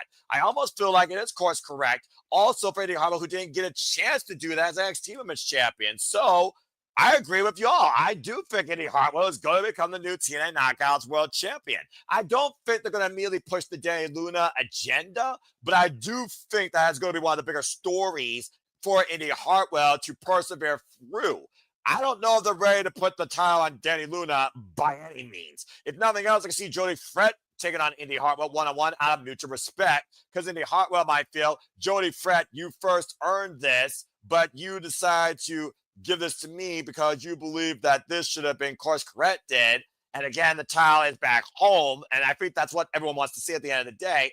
It's one of those things where I think we want to see the TNA title defended in-house with in-house TNA talent more than anything else. To get that, you got to get back in TNA, and Indi Hartwell is now fully fledged knockout. She wasn't even involved on Tuesday night, by the way. She's also coming in fresh as the Daisy. I think this gives Kelani Jordan a chance to take a break as well. Maybe they want to give Kelani Jordan a break right now. She's just doing this for a friend. So, yeah, I'm actually going with all of you. I think Indi Hartwell becomes the new TNA Knockouts World Champion. So, well said by you all. Okay.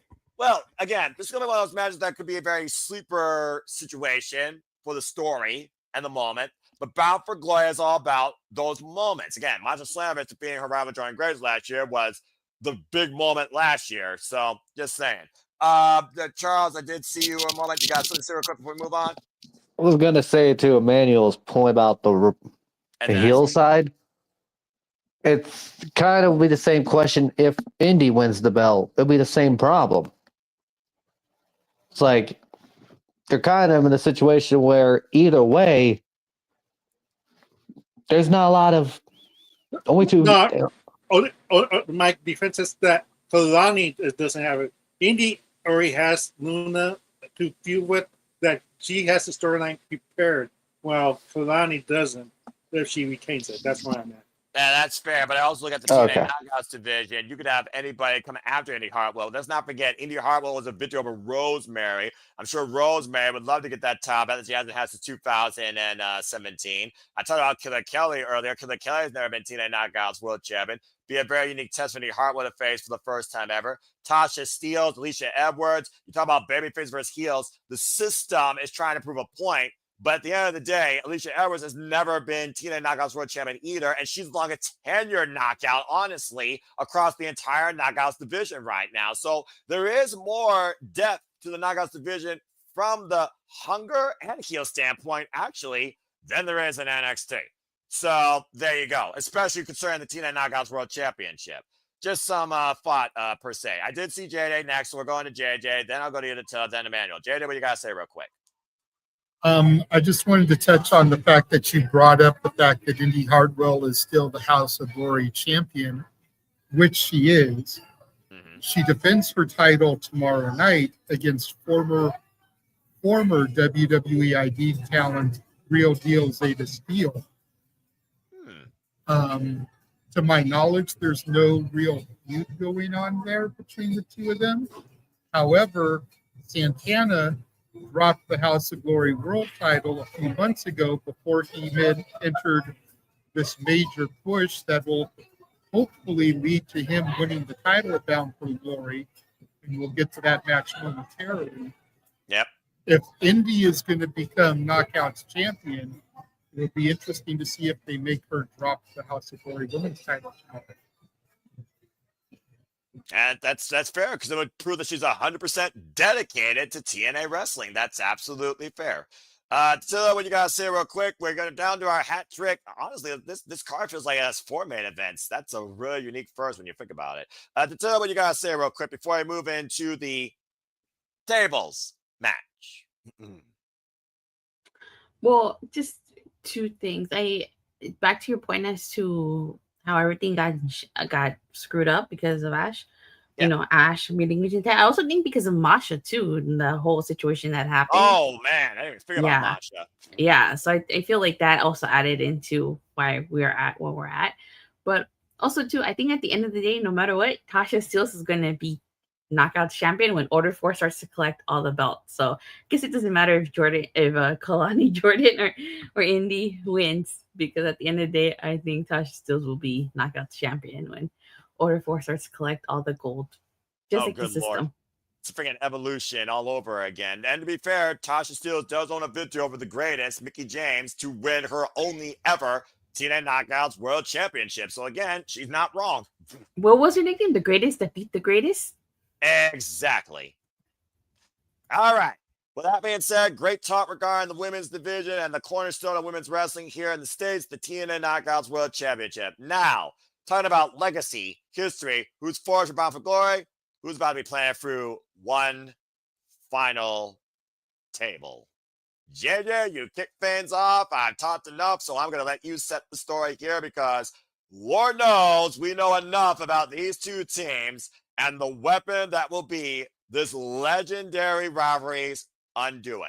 The final encounter, one final table. The Hardys, the TNA and NXT Tag Team Champions, defend both sets of gold against the TNA Hall of Famers, the Dudley Boys. You see that right.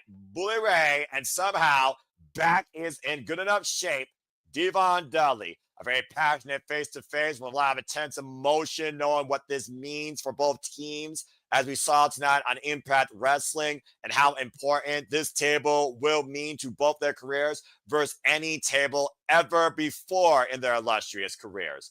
You can go all the way back to when a first table, a first chair, a first-time tag team encounter was made. Which team truly made the other? Which team surpassed the other? It's 1A, it's 1B. Who's to say? Bottom line, though, folks, this is the Dudleys and the Hardys for the final time with one final table. JJ, let's go ahead and talk about this history coming to its finality. Who do you have leaving both TNA and NXT Tag Team Champions between the Hardys and the Dudleys? Well, you say this is the one final, and I say, or is it? See, when this match was first made, I think everybody figured the Dudleys would lose, the Hardys would retain, and it would just be easy peasy lemon squeeze. But then Tuesday night happened, and the Hardys became NXT Tag Team Champions. Correct. A tag team championship that the Dudleys have never held. Team 3D's been TNA tag champions. They've been WWF, WWE, Raw, SmackDown, however you want to count them. TNA, WCW, ECW. Keep going. IWGP, I believe, as well. Ring of Honor, I believe, as well. I'm not 100%, don't box me. But basically, if there's been a tag team championship in a company, the Dudleys have held it. But they've never held the NXT tag. No. Now, going back to what I mentioned a moment ago about Indi Hartwell. The Dudleys, or excuse me, not the Dudleys, that one you can't buy. The Hardys are walking into House of Glory tomorrow and challenging the House of Glory Tag Team Champions, the main event for the House of Glory Tag Team Championship. What? The Hardys very easily could be walking into this match with 3 championships.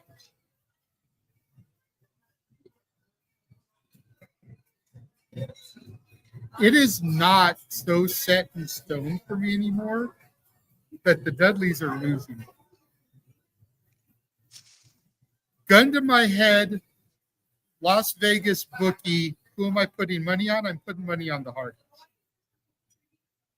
And when I submit my form, that will probably be my official pick. I just say, don't be surprised if we get a Dudley Boys victory here.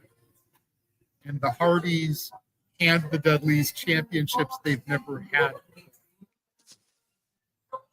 Because at the end of the day, Halloween Havoc is at the end of the month. Yes.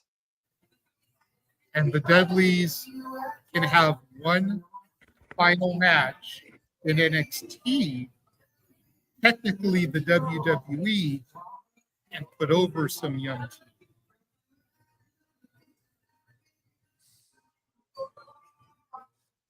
Okay. It would be a hot potato. It would be a transitional championship reign. But the Dudleys would get a couple of week run with a championship they've never held before and put over some young team on the way out. Which, even though I think Devon only wants one more match, I could see Devon doing it.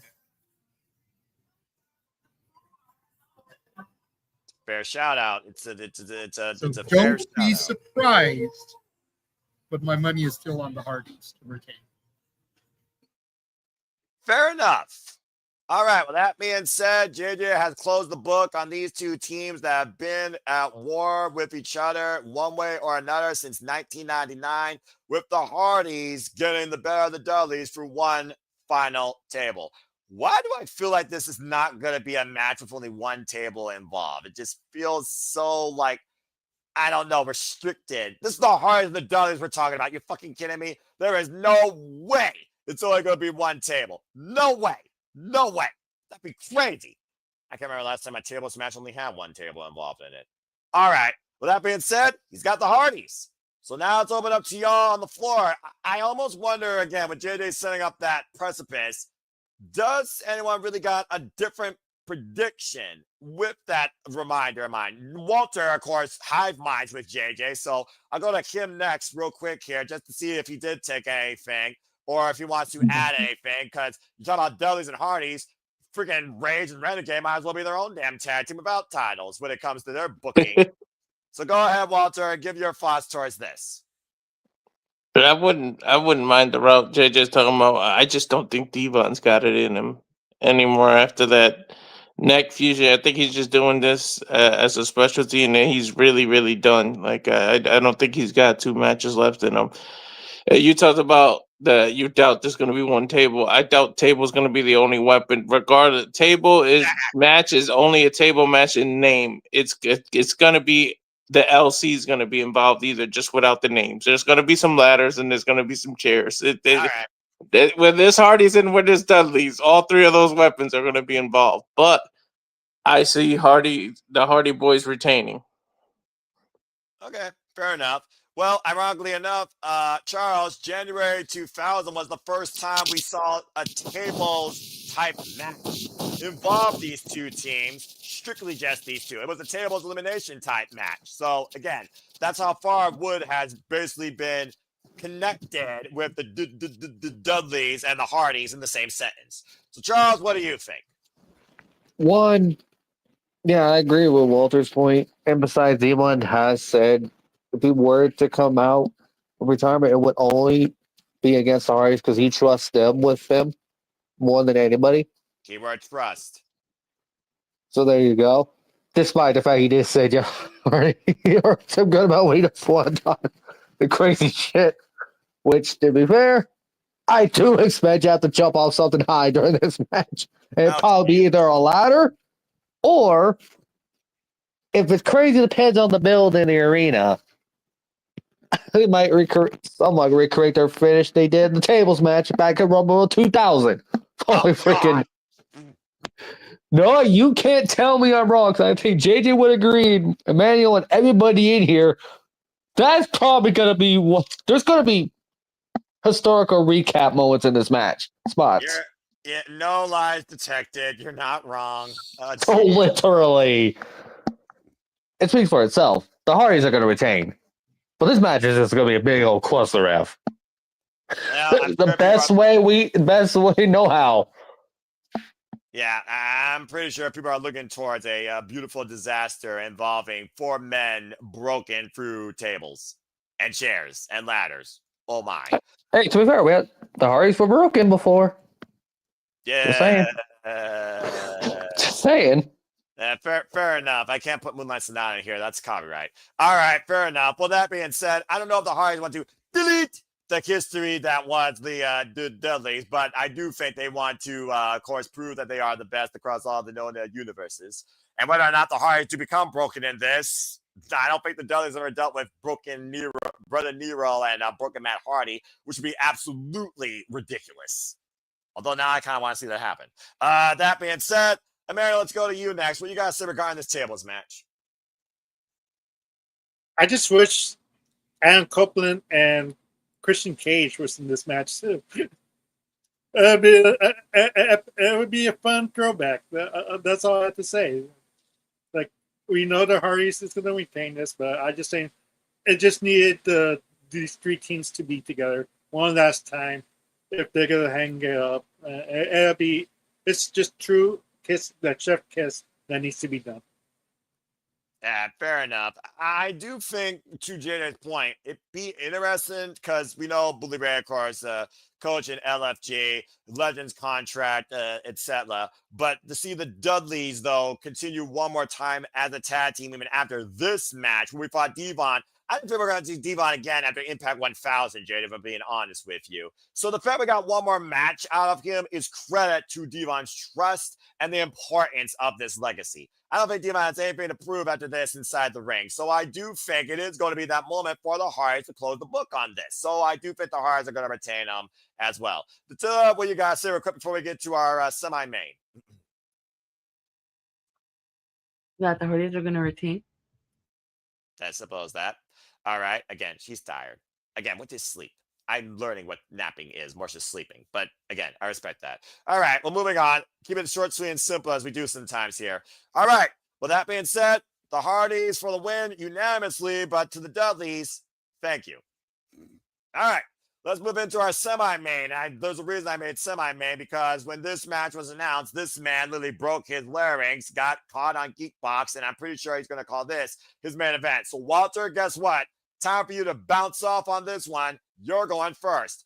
Let's talk about the cornerstone of TNA since 2002, held by the phenomenal AJ Styles in another TNA versus NXT match. It is Bouncy Javon Evans, the young OG, versus the youngest in charge, Leon Slater, for the X Division Championship. All I gotta say is let's fucking go. How high are these two gonna bounce off each other in the ropes? I cannot wait for this shit. Top this shit. This is my match of the night, bar none. Let's keep in mind here, folks, in NXT Showdown, Leon Slater pinned his challenger and eliminated him. And that's all I'm gonna tell you besides that. Walter, it's on you. You're first in the TNA Division Championship. Do you have a new champion who bounces towards success with the cornerstone of the division about no limits? This is going to steal match of the night, 100% for sure. And I'm going to be interested to see where they place this match. I've been hounded for this match since the crossover. I got super excited. And usually, when someone gets over on a go home, then it's telling of what's going to happen. But because that was NXT, it really was its whole separate entity. It was all about brand pride in a Survivor Series type match. So yep, I'm thinking that we're going to get a retention. I don't need any more NXT stars having the damn TNA titles, please.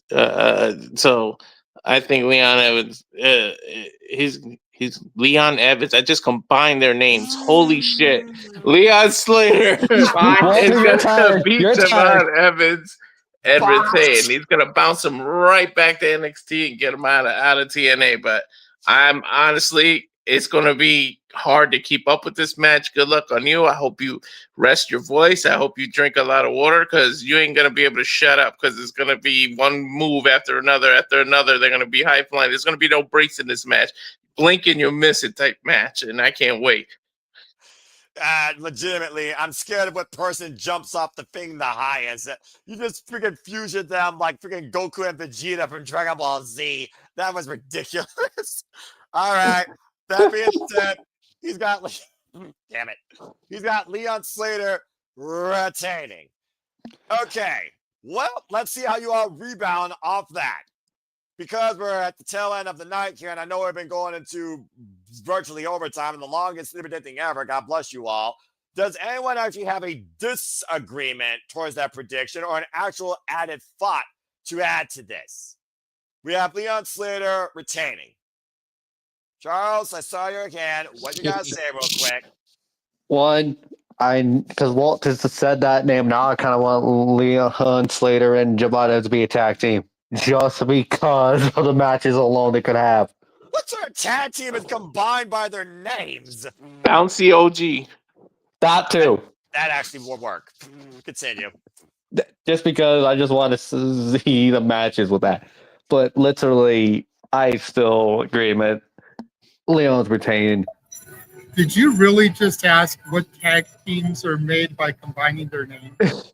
Well, it is fascinating. Have you ever heard of Jericho? Miz? Okay. What else? Miz and Morrison? Okay. True. So Miz is the only one that's done that. Got it. Thank you, JJ. All right. It's pretty easy to combine a 3-letter name. Okay. So it would be surprising. Just saying. You know, Javon Slater for the win here. Fuck me. Yeah, you know, this is one of those matches that speaks for itself, considering the match is going to have no limits on how high these two are going to bounce off each other and freaking try and knock each other's heads off and stun Dom Millionaire Slingshot Takeover Tornado craziness that I just called. And who knows what TNA throwbacks Leon Slater and Javon Evans might use towards each other. And for the record, Leon Slater does have tag team history. He's half of the team called Boisterous Behavior with the man like Therese. That's correct. Yep. And let's not forget also talk about House of Glory. Amazing Red. Leon Slater defending the X-Division Championship against Amazing Red. Just saying. That's today, by the way, folks. Tomorrow for us West Coasters, but yes. Yeah, well, again, East Coast, West Coast. It's weird that I'm on Let's the just West call side. it Friday for technicality's sake. Yeah, good enough. Emmanuel, what you guys say? By the way, I also do agree. Leon Slater's retaining because this guy's fucking amazing. He's going to hold this for a long damn time. You don't get endorsed by the inaugural champ phenomenal AJ Styles and lose this title in less than freaking 2 months. Go ahead, man. What you got to say? I was about to say to Charles, I thought you were going to put it in manual card saying some shenanigans, some wild prediction that I usually do. Like this. Don't worry, Emmanuel. It may happen. And by the way, we still have our main event, and I'm pretty sure there's going to be a lot more to talk about with then. Attila will start that off, but that's all I got to say towards that. But speaking of which, it's unanimous so far. Leon Slater, I'm just wondering, what's the first moment that's going to make me jump out of my chair and go, Don West, you got to be freaking joking. Because I'm pretty sure I'm going to be saying that at least 3 times during this match alone. Again, Myron Reed, damn, did he take Leon Slater to the limit at Victory Road. That was fucking incredible. And that was the main event, by the way. Tatilla, close this one out. What do you got to say regarding this X-Division Championship match? We're going to be bouncing all over the place. When Leon Slater's retaining, he didn't beat Moose and didn't get acknowledged by AJ Styles to lose the X-Division title so quickly. He didn't make history as the youngest X-Division champion of all time to drop the title that quickly. So I'm going with Leon Slater to retain. So there you go. Simple as that. Now it's just a matter of, again, how much these two bounce, rebound, and how much do we jump out of our seats for what these two are going to do.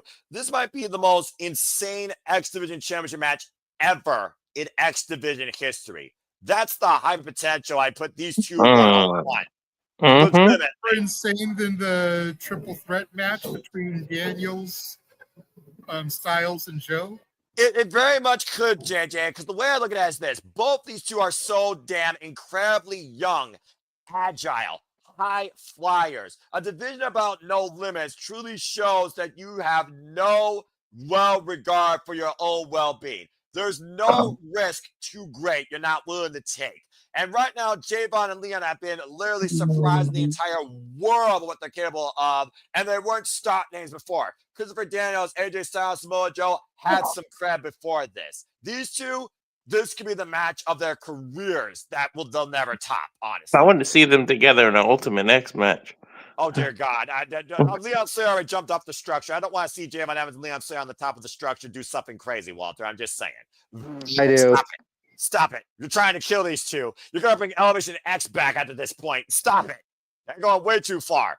All right.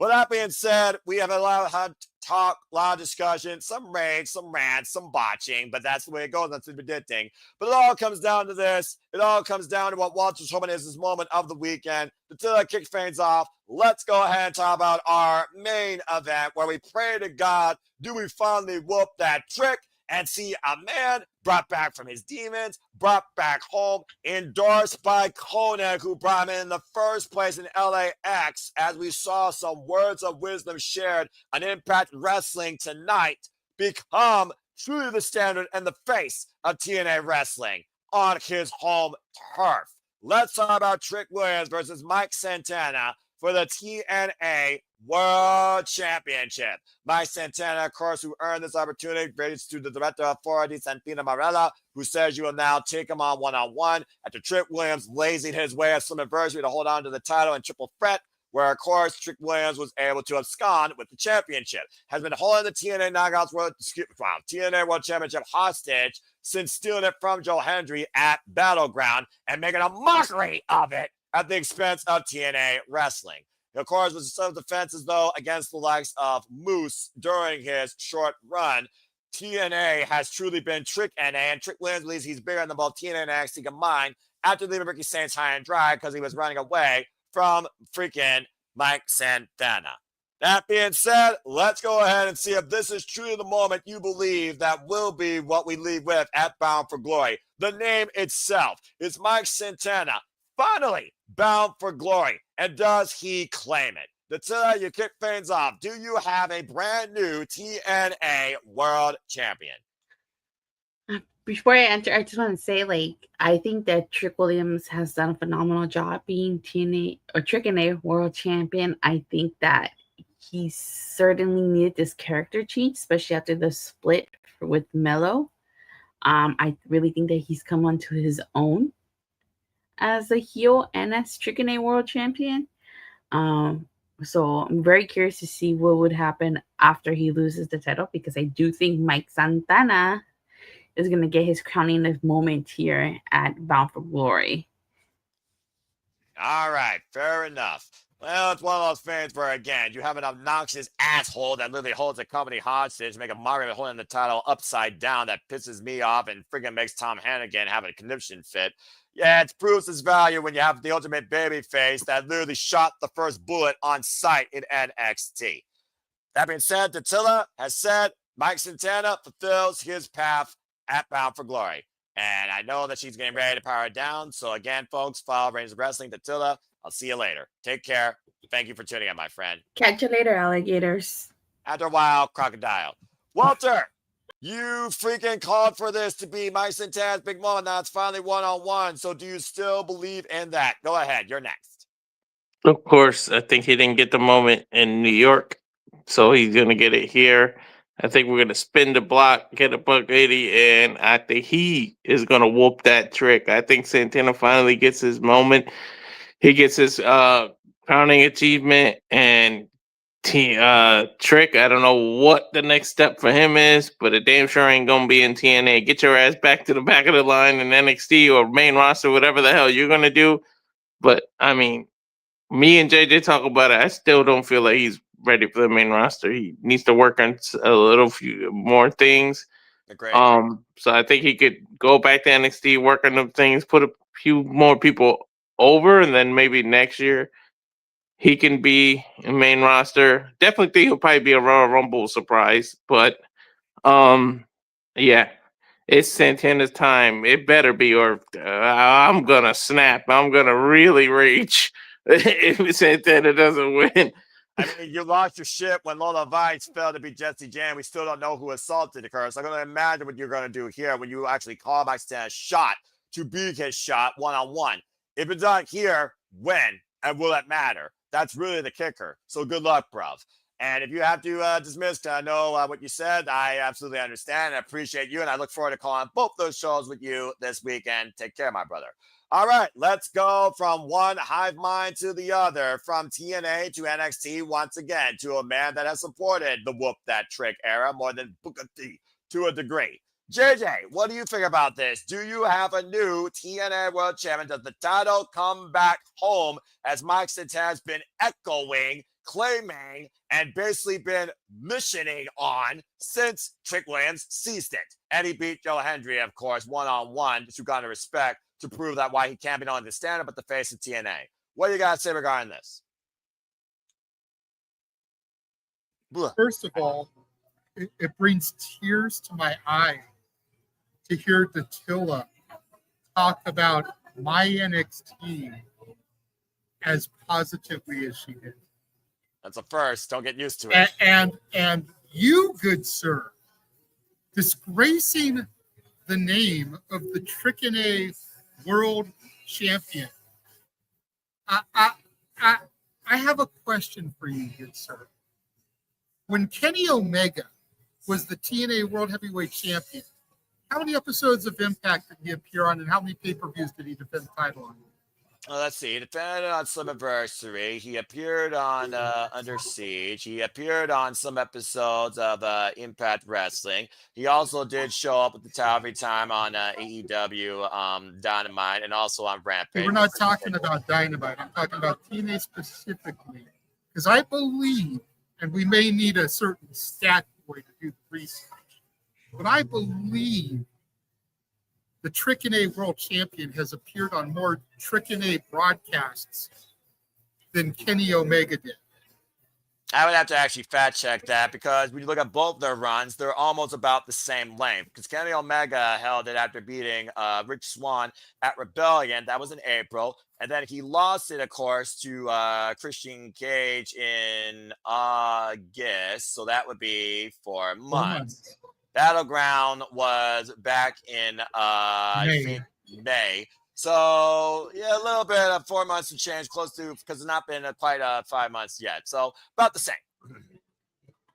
But the TNA World Champion has done big things for the company. That being said, if Trick Williams wins, we ride. Fuck yeah. Gentlemen, have a good night. My ride is ready to take off, so I need to dip out as well. I'm glad I was able to be here for at least some part of it. Good night. Yeah. Good night, JJ. Always welcome. Always a pleasure. Thank you again for being part of episode 150. As we finally get ready to wind down here and start with the original free, Frank Christ Almighty. Jesus, did that go for longer than expected with you all yahoos and your extra talk and throwing me off and all the botching galore. But that's the thing in a nutshell. Let's go ahead and wrap this thing out.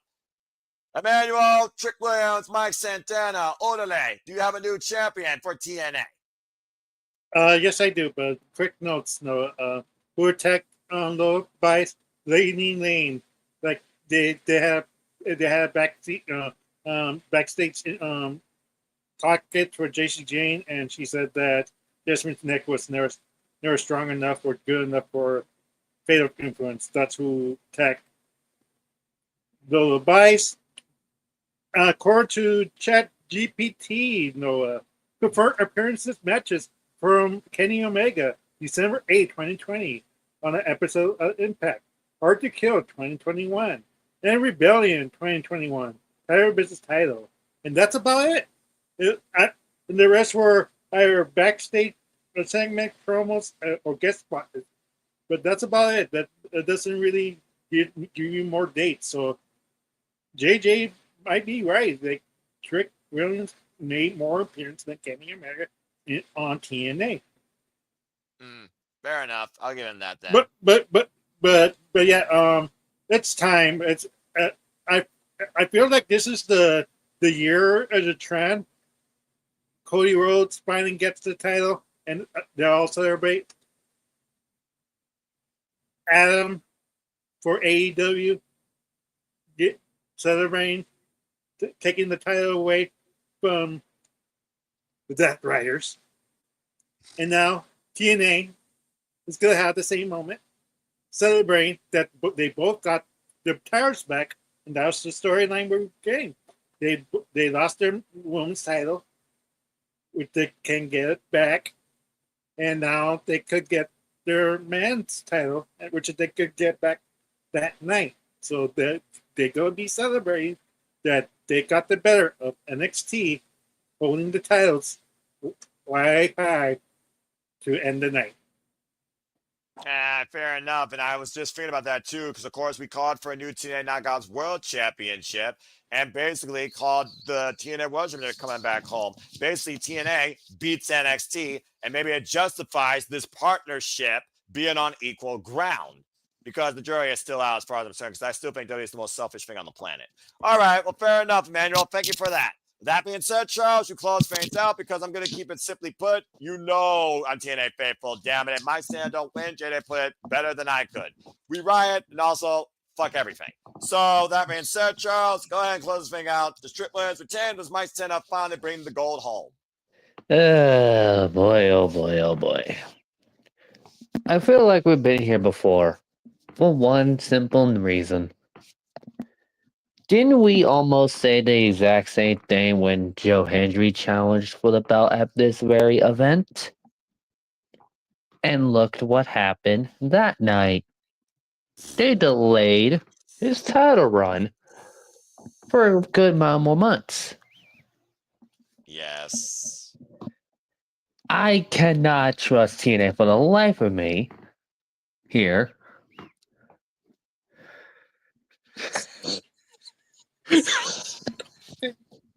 Look how Manuel is just shaking his head. for once, Emmanuel says that don't do it. I rarely see this pattern. I do. Because literally, Joe Hendry failed to get the belt at Slammiversary. Mike Santana failed to get the belt, funny enough, at the same event. God, the only difference is right now WWE is probably controlling more of the booking than originally last year at Bound for Glory. When it was Dude, it's still TNA. We're still dumb enough not to give Joe Hendry the belt at Bound for Glory. To be fair, they did give it to him at Genesis, though, and you almost sound like the Genesis next year might be the full-fledged NXT crossover acquisition. It sounds like. You think Mike Santana doesn't get until January? I would not be surprised if it was a TNA decision and a WWE decision. Oh, Jesus. I want to be wrong, but with the pattern here, I just can't unsee it. Well, I trust that I hope for once in my life. I want to be wrong. I want to, but yeah. The pattern, the damn pattern, it's just right there. Patterns and TNA doesn't give, the something that's over at Bound for Glory. Bound for Glory is sometimes not the crowning moment. The event in January is more crowning moment than Bound for Glory itself. You're not wrong. Again, it took till Genesis, but I really do hope that Bound for Glory is a new, brighter beginning for TNA wrestling, reminding me what you've been the alternative and not becoming a WWE similarity. So, agree. That being said, Charles, good luck to you. I pray you're wrong. And you want to be wrong. It's fair. I respect your convictions because sometimes when you've been pattern is just there. When you've been conditioned to expect the same thing over and over and over again, it's hard to bet against it. But Arlene closing out saying, Mike Santana should win just because I want to be different. Do you have an Amazon? Of course, you had to be different.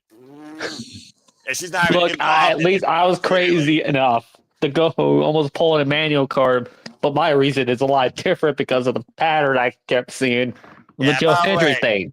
By the way, speaking of NXT, Arlene is no longer the leader. Brandon R. is followed by Ashley and Christopher Rotz. Arlene is in third place. So, by the way, Arlene, you got to catch up now. You have finally been taken off your pedestal.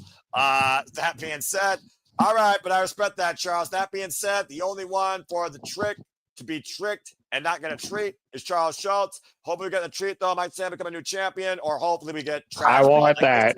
Ring. You know what? God. If Mike Santana loses, let's just go ahead and just throw the beer bottles at the freaking ring here and just prove our point that WWE's trying to take over TNA and they don't give a shit about it. At that point, it more be just not WWE. That'd be more TNA creative being that dumb. It's like you could capitalize. You pulled the same mistake with Joe Hendry all over again. About to say, when was the last time creative was not dumb? I'm just saying. All right, well, that being said, that concludes everything, believe it or not, for TNA Bound for Glory. So, in conclusion, folks, what do you think happens? Who shows the call their shot gauntlet? Who you think calls their shot? Do they call their shot the same night? Who you have leaving with one final table through their back, leaving with all the gold? Do you see both the TNA, one of the TNA Knockouts World Champions coming home, who bounces towards the future and live forever as the X Division champion? And does Gia Miller actually fuck up Tessa Blanchard? That and so much more here at Bound for Glory. We'd love to know your thoughts in the comments down below or in the chat as we conclude. As again, this has been both for Bound for Glory and WWE Crown Jewel. Both shows will be covered this weekend. The forums will be available across my social media platforms. In the comment section down below, some before Friday. Crown Jewel is due officially 7 a.m. That is a.m. Eastern Standard Time, Saturday morning. Bound for Glory is due 6 p.m. Eastern Standard Time on Sunday. And we will be covering both of these shows. I have no idea if I'm covering Crown Jewel live. We'll make that official. Some point tomorrow, I'll have a note in my community tab. But that is it for everything here for TNA Bound for Glory. And that is truly it now in the longest edition in this milestone here that has become for 150 episodes. Cheers to all of you making it possible. Simply Predicting. Thank you all so much for tuning in and continued support. Hope to see you again along the ride for the next 150 times. Cheers to you all. Let's enjoy life and enjoy wrestling. Let's go ahead and get the fuck out here and do our plugs. First and foremost, Emmanuel, thank you once again. Good luck in both leagues. You are a participant in both leagues. I see you have something to share, so go ahead and tell other people can find you and go ahead and promote your stuff too. Yeah, you can follow my new channel, Trick Games and Movies.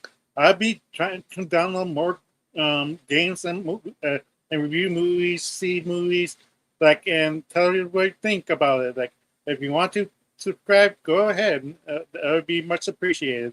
It's something to do while I'm at home, not doing anything. Better than not doing anything, do something. So I gotta do that from now on. Now you could do the regular one if you want.